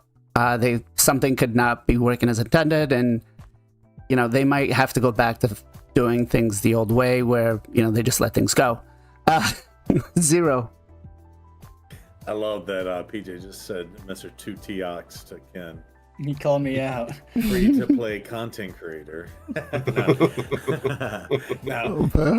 Yeah, so Shots fired. This just think it's funny. I mean, let's just again remember, nobody would have given two craps about it until they implemented a competitive mode on top of Hydra. Like nobody would have cared ever. But now that there's a competitive mode, I do think it is valid for them to lower these out of control giant, like again, we've talked about it, but one person shouldn't be able to go in with a ridiculous Trunda comp and do more damage than 30 people on an entire other clan, right, or guild. So we talked about that, and then I think when they say complex solution, I think the reason this kind of got leaked out there and people got really upset about it were the free-to-play players, right, who got Wixwell the free-to-play, Again, they're looking at as, oh, you can leave Trunda in the game doing 10 times what the Wixwell comp can do. You give us Loki and you give us Wixwell. You give us I don't know who else makes the thing work, but Emek. You give us Emek, and this is how, now that we have the mechanics, this is how we figured out how to make this work. So I think if they do it complex, and this again, nobody would care if they hadn't done a competitive mode in CVC, and they put really good rewards in the CVC too, and it's disheartening when people don't get rewards for losing and they're getting blown out by one person doing some 100 billion damage thing. So complex, cool. If they don't nerf the other areas of the game, I think that's even cool. That will minimize the chatter from your free-to-play players. They got the MX, the Wixwells, and the Lokis for free that use it in other areas of the game that don't have a competitive value on it. So definitely don't want to impact that. I think we're gonna stop. I think we're gonna stop using the word free-to-play here. Oh yeah. I just saying those again. No, but like free to play, it matters, right? Because it's like right. How crappy, even if you spent 2 years in the game, and we're joke right about how long it takes to get certain things, but they give a Loki for free. They give a couple fusions here and there, and like those people may only have those 10 champions. They might have a Wukong, a Death Knight, a Rhonda, what's her face you made us do in Hydra that was worthless, Adolin or whatever her name was, and the Lokis or whatever, and those people are trying to do the end game content, meaning I can one key Ultra Nightmare clan boss, and they have to rely on those comps or those champions that they were given through their free to playness time in the game, right? Their time in the game. So you got to be, it's very, because if you do nerf those in the other areas of the games, or complex solution those out of the other areas of the game, you're like, okay, well now you're just making me spend money in the game, right? I'll never be in the VIP. You're throwing VIP champagne around, and now I can't even get my free champions. Now I can't do my one key and get my gem. This is how I get my sacred shards, my 11 sacred shards a month, so that I can do the next fusion. So I know I just verbally diarrheaed what everybody knows on the back end, but I think if anybody's new or watching, they need to understand why there is such a beef with some of these champions getting nerfed. But in the grand scheme of things, it's better for the health of the game. And again, you need 10, 20 different comps to do comparable amounts of damage versus one comp to rule them all. And if you don't do that, you might as well not even. Well, again, it came to the point where enemy max HP hitters were no longer useful anymore, right? Like champions like Marius, why would you go after for him if all he's going to do is just improve your PvE teams for, dungeons and stuff? Now, and then one other thing, and I'll shut up. I think the other piece of that is people spend their resources on that stuff. I have always looked at those types of comps, even the what's his Corporate Cadaver and Ironclad and all that. I've always looked at those saying, hey, look, like clearly this is broken, and it might take them 6 months to fix it, but I would rather invest in other champions that'll help me in other areas of the game than to do this one niche super OP thing, because that super OP thing should be nerfed in the future. How I've always looked at it. I've never built these comps. All right, we're gonna touch up on a subject here where a particular creator got a little bit of a warning here, but it seems like they just left the Trunda comp alone until the community-friendly champion Wixwell started coming out and allowed a lot of earlier players to be able to do some insane damage in Hydra. Do you guys feel if Wixwell wasn't a thing, if we had picked any sort of other skills for Wixwell, that we would not be having this quote-unquote rebalance? Ken? Yeah, I believe Tranda is the CEO of the Plarium. Like, she's literally sitting on the desk, and giving the orders. They will definitely not touch her. if the Okay. Vix wheel wasn't the problem. So if the Vix wheel was rare, they will still not touch her, and everybody was thinking, all right, they don't like to nerf the legendary champion, which is this is not the first time we see the champion overpower on the Hydra. Cadaver, Madman, both of them was the rare champion, right? And they didn't mind to nerf them. And now Vixwell is the legendary champion. He's on the menu. And if they are going to Vixwell, nerf the Vixwell, but left the Tranda alone, it's gonna make more drama, in my opinion. Like, it's like, I'm seriously thinking she's the CEO. Do you still have the picture I sent you by the way a couple of days ago? Yes, let me look at that.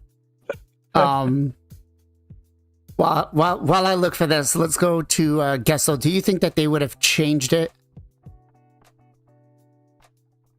I think they would have changed Trunda if Wixwell wasn't in the game. So if Wixwell wasn't doing what he was doing, if he was the other support where it was like ignore Stone Skin or something, do you think they would have nerfed the Trunda composition? Yeah, I think they have. I think they're. Yeah, I think 2 because to years. me this isn't. Huh? It's been 2 years. So that here's they've the left thing, right? Trunda. Though yeah, exactly. But even before that, they knew this was an issue. I remember three and a half years ago, Hell Hades talking about it, and there was and they were gonna nerf it because the A2 has been broken forever, and it's been known about forever. And then they got a whole bunch of feedback back then that they were mad that they were gonna nerf it.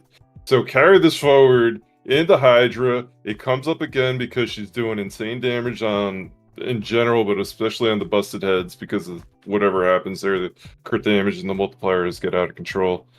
It was brought up again then, and they didn't want to nerf it. Well, obviously, you bring in a PvP element, they got to do it. So there's no way they were going to just do Wixwell and her.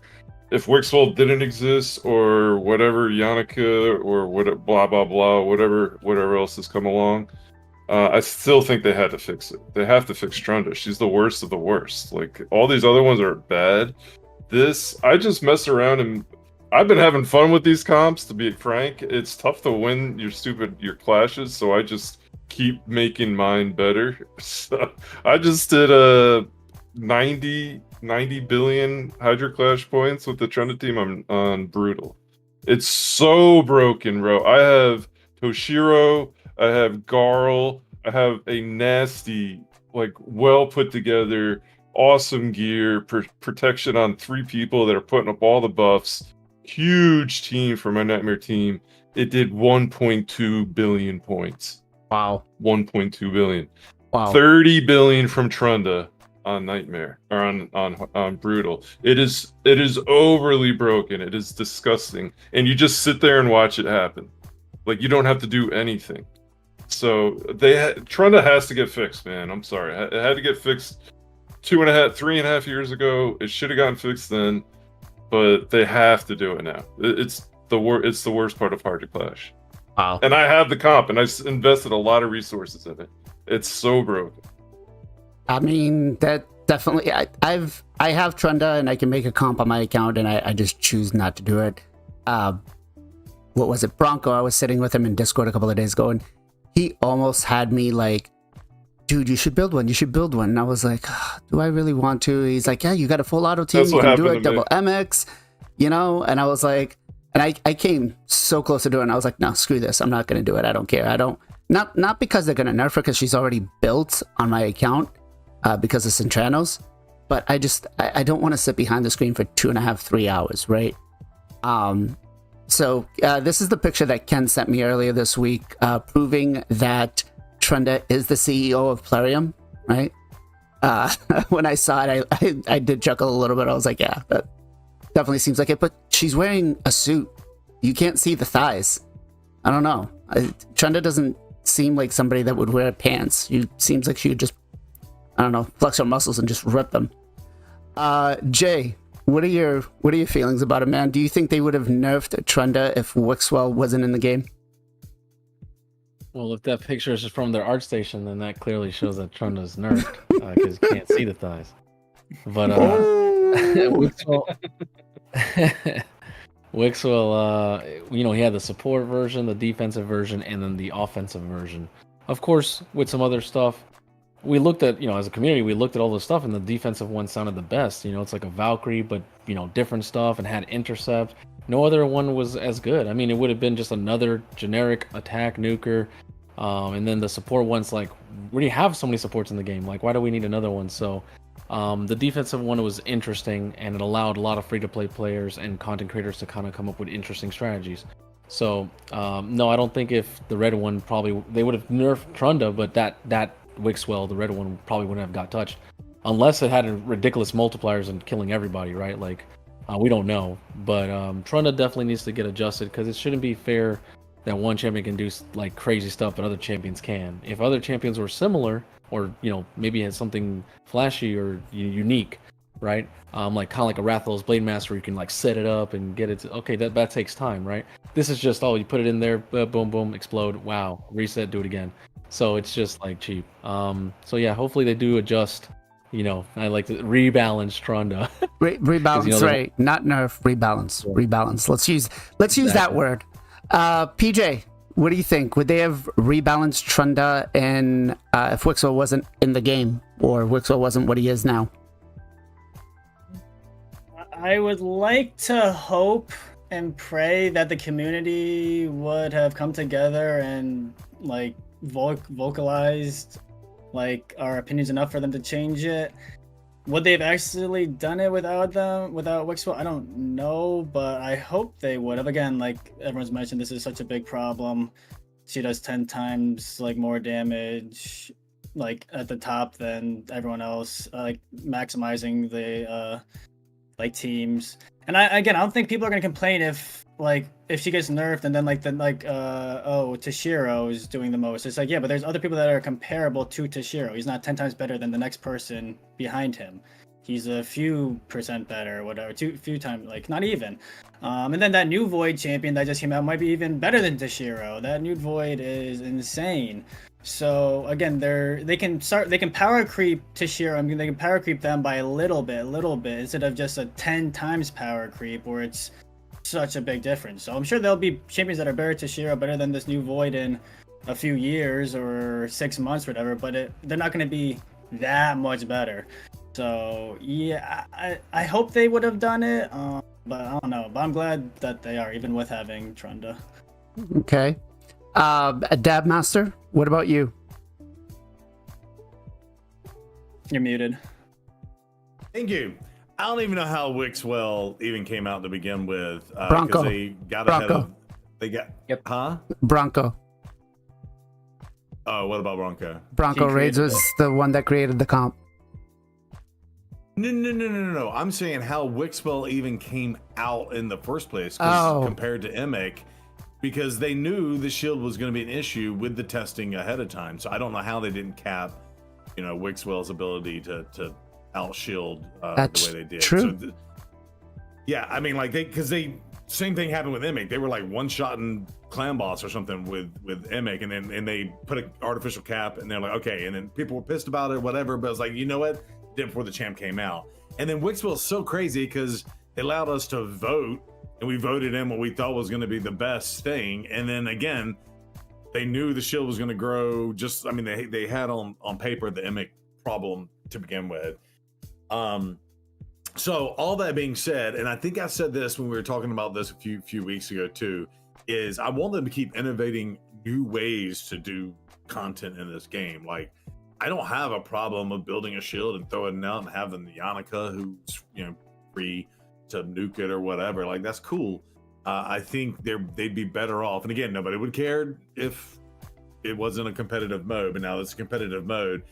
I would think they would maybe put some sort of like cap, like they do with HP hitters, right? Like, you don't hit things so hard. That could potentially resolve both of these issues in one mechanic, in one area of the game that it matters, without necessarily nerfing the comp so much. That's my 2 cents. I think, and then that way they can still come up with other crazy comps and let people get these other diverse champions to do diverse things, but you're maxing out what someone can do. Yeah, and then I guess the question on that happens is, you know, if everybody's doing the same damage, how do you actually win, right? Yeah. And so I mean, you get into the tiebreaker scenario, right, with the siege, and that's right. not necessarily well received either currently in game. I know they've already tweaked Oh, it we can talk about that. I am not several times too. Yeah. I guess Well, I think siege needs to be revamped altogether, but that's a different conversation. yeah, I guess what it really comes down to is, should they be rebalancing the champions, or should they be really rebalancing the structure of the competition itself, Hydro Clash, right? Because if somebody wants to run a 2-3 hour comp because they want to get that kind of damage, so be it. You know what? Your time, you feel it's worth what it's worth. I don't want to do it. But it's because of the way that it's currently structured, I feel it's the problem. So what would you guys support? In chat, I put this question to you too. Would you support a rebalance on the champions themselves? Or would you support, let me finish. Would you support a rebalance on the game mode itself, on how the structure of the points gets allocated, or how, who gets in what slot? So I'm going to let go with Zero first. Well, I think that's what I was alluding to. They need to nerf this. But the one thought that I was thinking about directly related to your Trunda one that I totally forgot is multiple champions can hit.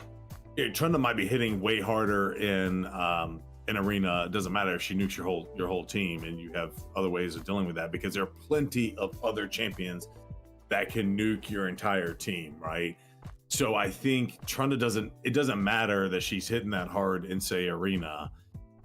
It really only matters in this one comp. So all that ties into, I think they just need to potentially limit this. I don't know what that answer is, and I would really hate for them to introduce some sort of tie-breaking mechanics or something like that. But again, I think Gestal said it correctly. If I'm doing 1.7 billion on Nightmare with the best champions I have on my account, but I can do 30 billion with this one little thing and set it and forget it and done, that 30 billion is clearly broken.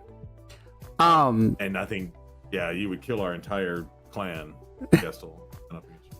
Well, so my thinking is, if they did it like a bracket system where, this level of damage got this points and this points and this points if you did between this much and this much, I feel like that would be a little bit better. Because now remember, guys, if they cap the amount of damage, that means clans like MAD and IPR and stuff like that do this serious damage, eventually, they're going to trickle down, or, some of the lower clans might trickle down, and that will have an effect to the bottom, right? If they cap the amount of damage, because they can only get so much points. But let's go to PJ next. What do you think, man? Should they just rebalance Hydro Clash itself or the champions? I personally like how Hydro Clash is. I wouldn't mind if they lowered the turn count, but that wouldn't really change how, this wouldn't affect Trenda or Wixwell or anything. But I personally like how Hydro Clash is. I think the only real big issue right now in Hydra is these cheese comps. I think without the cheese comps, it would go pretty smoothly. I would have to see exactly what they would do to change how Hydra works. Like the way you mentioned it with the brackets could be interesting. But I don't know. Again, I think it's really just a few champions that need to be changed, and Hydra would be in a really good state. I hear that, and you're saying just a few champions, but I mean, let's look at the track record, right? We've got Cadaver that came out, that got nerfed. We've got Madman that came out, that got nerfed. We've got Trunda, right? That's still there. We've got Wixwell, that's still there. We got Toshiro coming in now, and he's doing it. How is that going to help us down the line, though, right? Because we know they don't test their stuff. And Plarium, listen, this Supreme Club, right? You need to take the top, I don't know, smartest people in the community and put them in and use them as damn testers. I don't care how you do it, but do it so they can figure this stuff out prior to it getting released. But I feel like end up running down the line, we'll have the same issue with a different champion. Jay, go ahead. Well, can I answer? Oh yeah, sorry. Go ahead. Yeah. No. Go ahead. Go ahead. If you want to say something on it, I was just stating on what I felt to your response. So go ahead.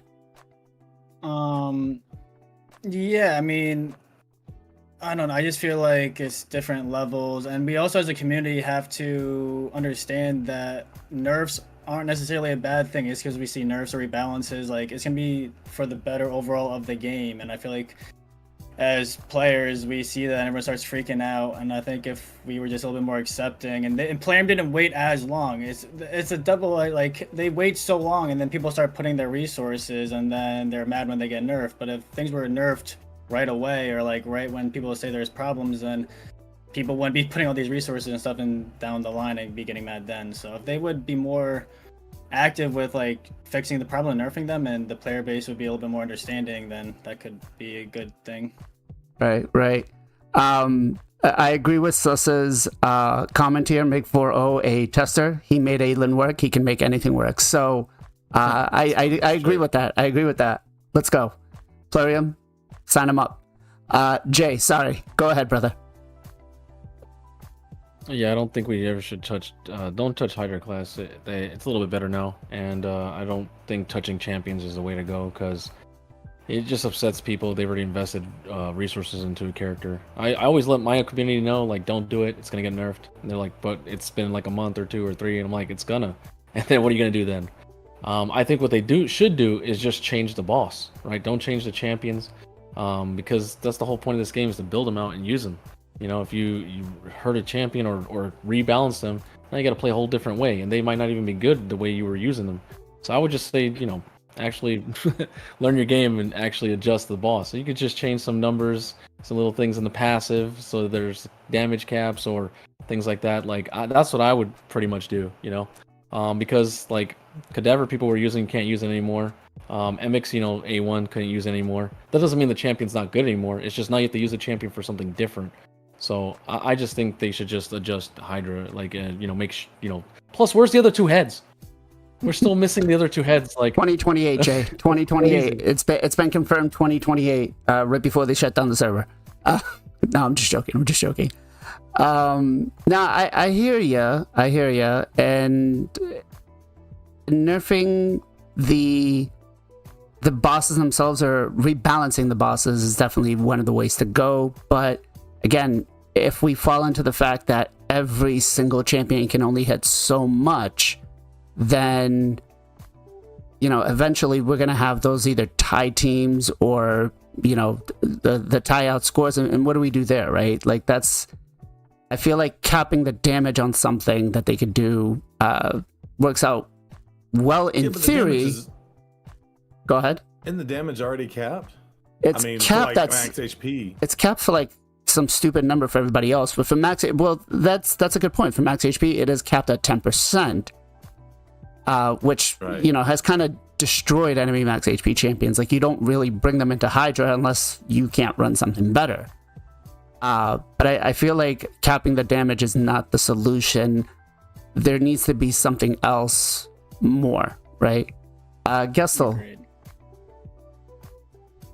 What do you think? Yeah, this is to me, I feel like a lot of the things to be fixed, i.e. the shield transfer one, that could easily be fixed by just doing you know, something to Hydra, being like, if they steal the shield, it's only gonna give you like 10% or 30% of that shield onto the Hydra heads. That would solve all those problems. A buddy in my chat that hangs out in my chat, Loriander, he's been suggesting that for a while. So I didn't just come up with that. But the thing on Trunda though is her A2 is broken. They've known it's been broken forever. I don't feel like that's a big deal if they fix. I think that's a fix. It's ridiculous. I don't think they need to change Hydra. That they could probably screw Hydra up worse, trying just to do something there for Hydra that could affect all damage dealers. I think that wouldn't be the way to go. But with a lot of the other aspects, a lot of the weird comps, I feel like you should have it done on the Hydra side, on the boss side. Don't kill, please don't kill Wixwell and Demon Lord. I'm gonna have to go back to the drawing board on the free-to-play account for that. I love my Wixwell comp for Demon Lord, so I hope that type of stuff is fixed on the Hydra level. But I think Trunda does need to get fixed. Like they did it. They had a fix 3.5 years ago. Just go copy and paste that in, and let's all move on with our lives. You know, I want to say the last time they did a change to Hydra was with the whole decreasing your enemy max HP for the head of Decay, right? And that completely backfired on them day one. Champions were losing like 50%. They were dying. Like enemy max HP hitters were absolute garbage. So I feel like that's definitely not a way they should be going down. Go ahead. I just thought of an idea based on what Gestal said about stealing the shield. You can put a cap on the stealing the shield, but that's on that specific mechanic itself. Do you think, and just throw this out there, and this might be a horrible thought, but do you think like maybe there should be an artificial cap on how big a shield can be on a specific champion? So whatever the mechanic is, if it's 10% or 50% or 100% of this champion should be like a 200% champ of whatever that shield used to be there, and then that would kind of put a limit on how big a shield can actually grow on your champions. Would that be a good idea? There is a That would cap, kill, but that would kill the Demon Lord Wixwell comp. That is true. Because like a lot of people are saying, they even with the 1500 turns, and you need that shield to continue growing on the Demon Lord to be able to stay alive, because he's doing way more damage as the fight goes on. And I brought that up too. Zero. How much damage are those overall teams doing? Well, that's what they're saying. Like to one key it, some of them are barely being able to one key it, even by doing 1500 turns. I mean, my free to play team, I have Brogni on there too, so it does like 400 million. And then that's what I initially had said. I'm like, whatever, if they cap it, it's not the end of the world. As long as I don't need to do 400 million. It's ridiculous. But there are plenty of people out there apparently that could really affect. So they could cap the shield steel. Did you say that? Yeah, that's what someone in my chat had said. Yeah. Loriander, that's what he had recommended. I think the better way to kind of look at this is maybe nerfing the splash damage. One-shotting ahead, fine. You can only do it so much, but I think it's the splash damage from all of these champions coming out that kind of makes us busted. And that I got to give credit to OG Noble here, who kind of alluded to it in chat. I think the splash damage is where it kind of makes it crazy, because you can only do so much damage to the head, right? Let's go to Ken. What do you think? I mean, I prefer they fix the problem on their own content, right? Like, not like Cadaver way. They actually nerf the Cadaver. Like, there is a couple of ways to fix the Cadaver back in the day without even touching him. And if you go that way, we wasn't talking about Trunda today or the Wixwell as well. So I'm talking about like put the Hydra new passive skill. You can either make the damage gap, normal damage gap, not the enemy max HP. Obviously this, like you mentioned earlier, if they lower the number, damage gap number very low, then every one of us eventually gonna have the same number, right, on the Hydra. So they need to be adjust this damage in the perfect place that make sure Trunda or the Yannicka not able to deal absurd numbers there, like 400 million from single attack, or maybe even more. Actually, I don't know how much Trunda can hit hard right now. And they're not gonna be lower that every one of us gonna get the same numbers, right? So this is one of the possible way they can work on it. They can make sure Hydra is not getting one shot. They can put the Hydra passive skill when they reborn, when they have a protected buff. I think it's like up to 90% damage, right? Yeah, 90% damage reduction. I don't think any single champion can one shot them when they reborn. Cadaver could. Am I wrong? Cadaver could. Yeah, Cadaver, Yannicka, beside the cheese comp. Yeah, no. No one. No I one don't know. can touch him. Maybe Toshiro can. I'm not sure about it. But look, maybe Toshiro can. But he's a mythical champion. I don't think He's a mythical Toshiro. champion. I don't think he should either. For I really sure, don't. I don't think Well- so too. But even he does. He's a mythical champion. I'm fine with that, right? This is what I'm saying about the Armas. Look, Armas is totally fine if he's mythical. He's not. Tranda is not. Yannicka is not. Vixwell is not mythical. I prefer mythical champion is broken as way as possible because it took me 2 years to get one of them. I don't want something stupid to put on my wall after 2 years, right? So that's my logic. How is the TR system should be work on this kind of games? Yeah, like I said, like there is a multi-way to nerf the Tranda or the Vixwell without affecting any other content beside the Hydra. And I hope they will go that way. You know, if somebody happy to use the Tranda on their arena, which is she can still hit hard, totally fine with that. If somebody doing like early game because he have a Vixwell, he can 1k the Ultra Nightmare Clambos, I don't care about that. I don't care. I hope he will still continue doing that. Okay. You know, there's lots of ways for Plarium to fix this. You know, it really depends on which way they choose to do this complex solution, which I still find hilarious. But I hope that they test it, they use it the right way. Don't just release it like you did last time and then screw everything else up. You know, it's really going to be, you're going to piss off a lot of the community if it's not done right, right? That said, hey Ken, where can everybody come and find you? FinalKenpachi, both YouTube and Twitch. Streaming every single day, guys, except the Sunday. Sunday we play in different games. Sunday I'm exclusive here on the Columbus Reset, guys, streaming every single day on the Twitch. Thank you. Awesome. Gestal, where can everybody come and find you? Yeah, Gestal Gaming on Twitch and YouTube, and Gestal.gg is the website. All right. Jay, how about yourself? You can find me at JRStar3 on YouTube and on Twitch.tv. Awesome. Zero, where can everybody come and find you? Hit me up on the Twitches Sunday, Tuesday, Friday evenings, 8 p.m. Central Standard Time at Zero Brew. And I got the YouTubeses and the TikTokses. All right. And PJ, how about you? MXPJE on Twitch. I stream pretty much every single weekday, 2 times a day as much as possible. Come chill, say what's up, hang out. It's a good time. All right. And let's do some shout outs. I'm going to start with Zero. Looks like he's unprepared, so I'm going to go with him first.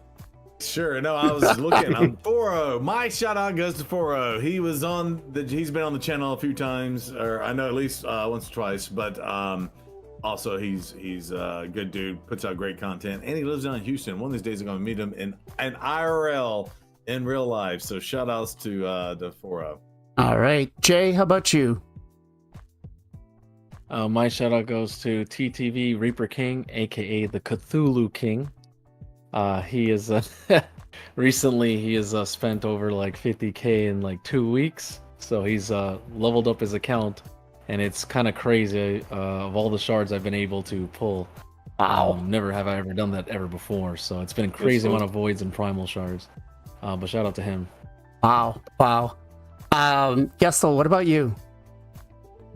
I'm gonna give him a shout out to Grim Reaper. I'm pretty sure he had a baby. Is that true? Correct me if I'm Actually, wrong. one of these days. Soon. I think Soon, Plarium. it hasn't soon. happened. Well, No. whatever. Grim's an awesome dude. I'm pretty sure I think he's having a baby, or I don't know. Grim's an awesome streamer, though. Go check him out. Last He's on week, YouTube. Baby's here. Baby's here. That's what I thought. Oh, Someone okay. told me it's here. I Nice. see him streaming, so good for him. He's streaming right now. Go over there, follow him. Grim Reaper TV Raid. He's also got a YouTube by the same name. Follow him there. Awesome dude. I am Roadblock says, I hate missing the podcast for football. True diehard right there. There we go. But don't catch the VOD. That's You true. didn't finish That is reading. true. Ken, what you got for a shout out for me? I like to shout out my community. Actually, give me 1 second. There we go. Was messaging you. So it is the third time we celebrate my birthday on the stream, guys. 3 year. And some of them actually follow me since the day one, and I really appreciate for the sport, guys. Like without your sport, I wouldn't be there by 3 years. 3 years, man. And we are 1 year away to get a mythical champion, by the way. And next year we can get it. Much love, everybody. Thank you so much. All right. PJ, what you got for a shout out for me, brother? All right, we're going to giving a shout out to Bick. He's been chilling out in the stream here, and he's also started streaming some raids. So go check him out, drop a follow. Got an awesome account, good dude, and yeah, show him some love. Awesome. All right, so my shout out's actually gonna go to PJ, who, guys, he's been killing it twice a day streaming. That's huge, and it's not like a couple of hours. He's streaming for like 5-6 hours, and then he's got his birthday on Monday, so we got to support him there. And I'm going to throw a little bit extra. Thank you. We're going to, Mr. PJ is going to be giving away 5 lots of 540 gems and 1 ancient shard. And are you doing a birthday stream? Probably, yeah. Okay. I think so. Make sure he's got till, well, let's give him till the 20th of the month to get those back to me. And happy birthday to you, sir. Congratulations on leveling up. It's awesome. Right? Thank you. Yes. Couple of things I do want to mention here. We capped out at 92 viewers on the podcast between YouTube and Twitch, guys. Huge love. So much. The show keeps getting bigger and bigger, more and more. We've got more creators that are coming. I know Mr. Burrito Slayer was supposed to join us this week, but he had a lunch date with the wife, so he decided that was a little more important than joining us, right? But he did tell me that he will be on next week. That's it, guys. The show, actually, I think we're coming up to our 2 years right now, which is big. Starting out from the beginning where we were going 9-10 viewers to now. Big thank you to all of you guys. We're going to raid out to Mr. Grim Reaper, because I didn't know he had a baby yet. So we're going to raid out so I can congratulate him, and then you guys can show him all the love out there. YouTube side, thank you all very much for joining us. Twitch side, thank you all very much for joining us.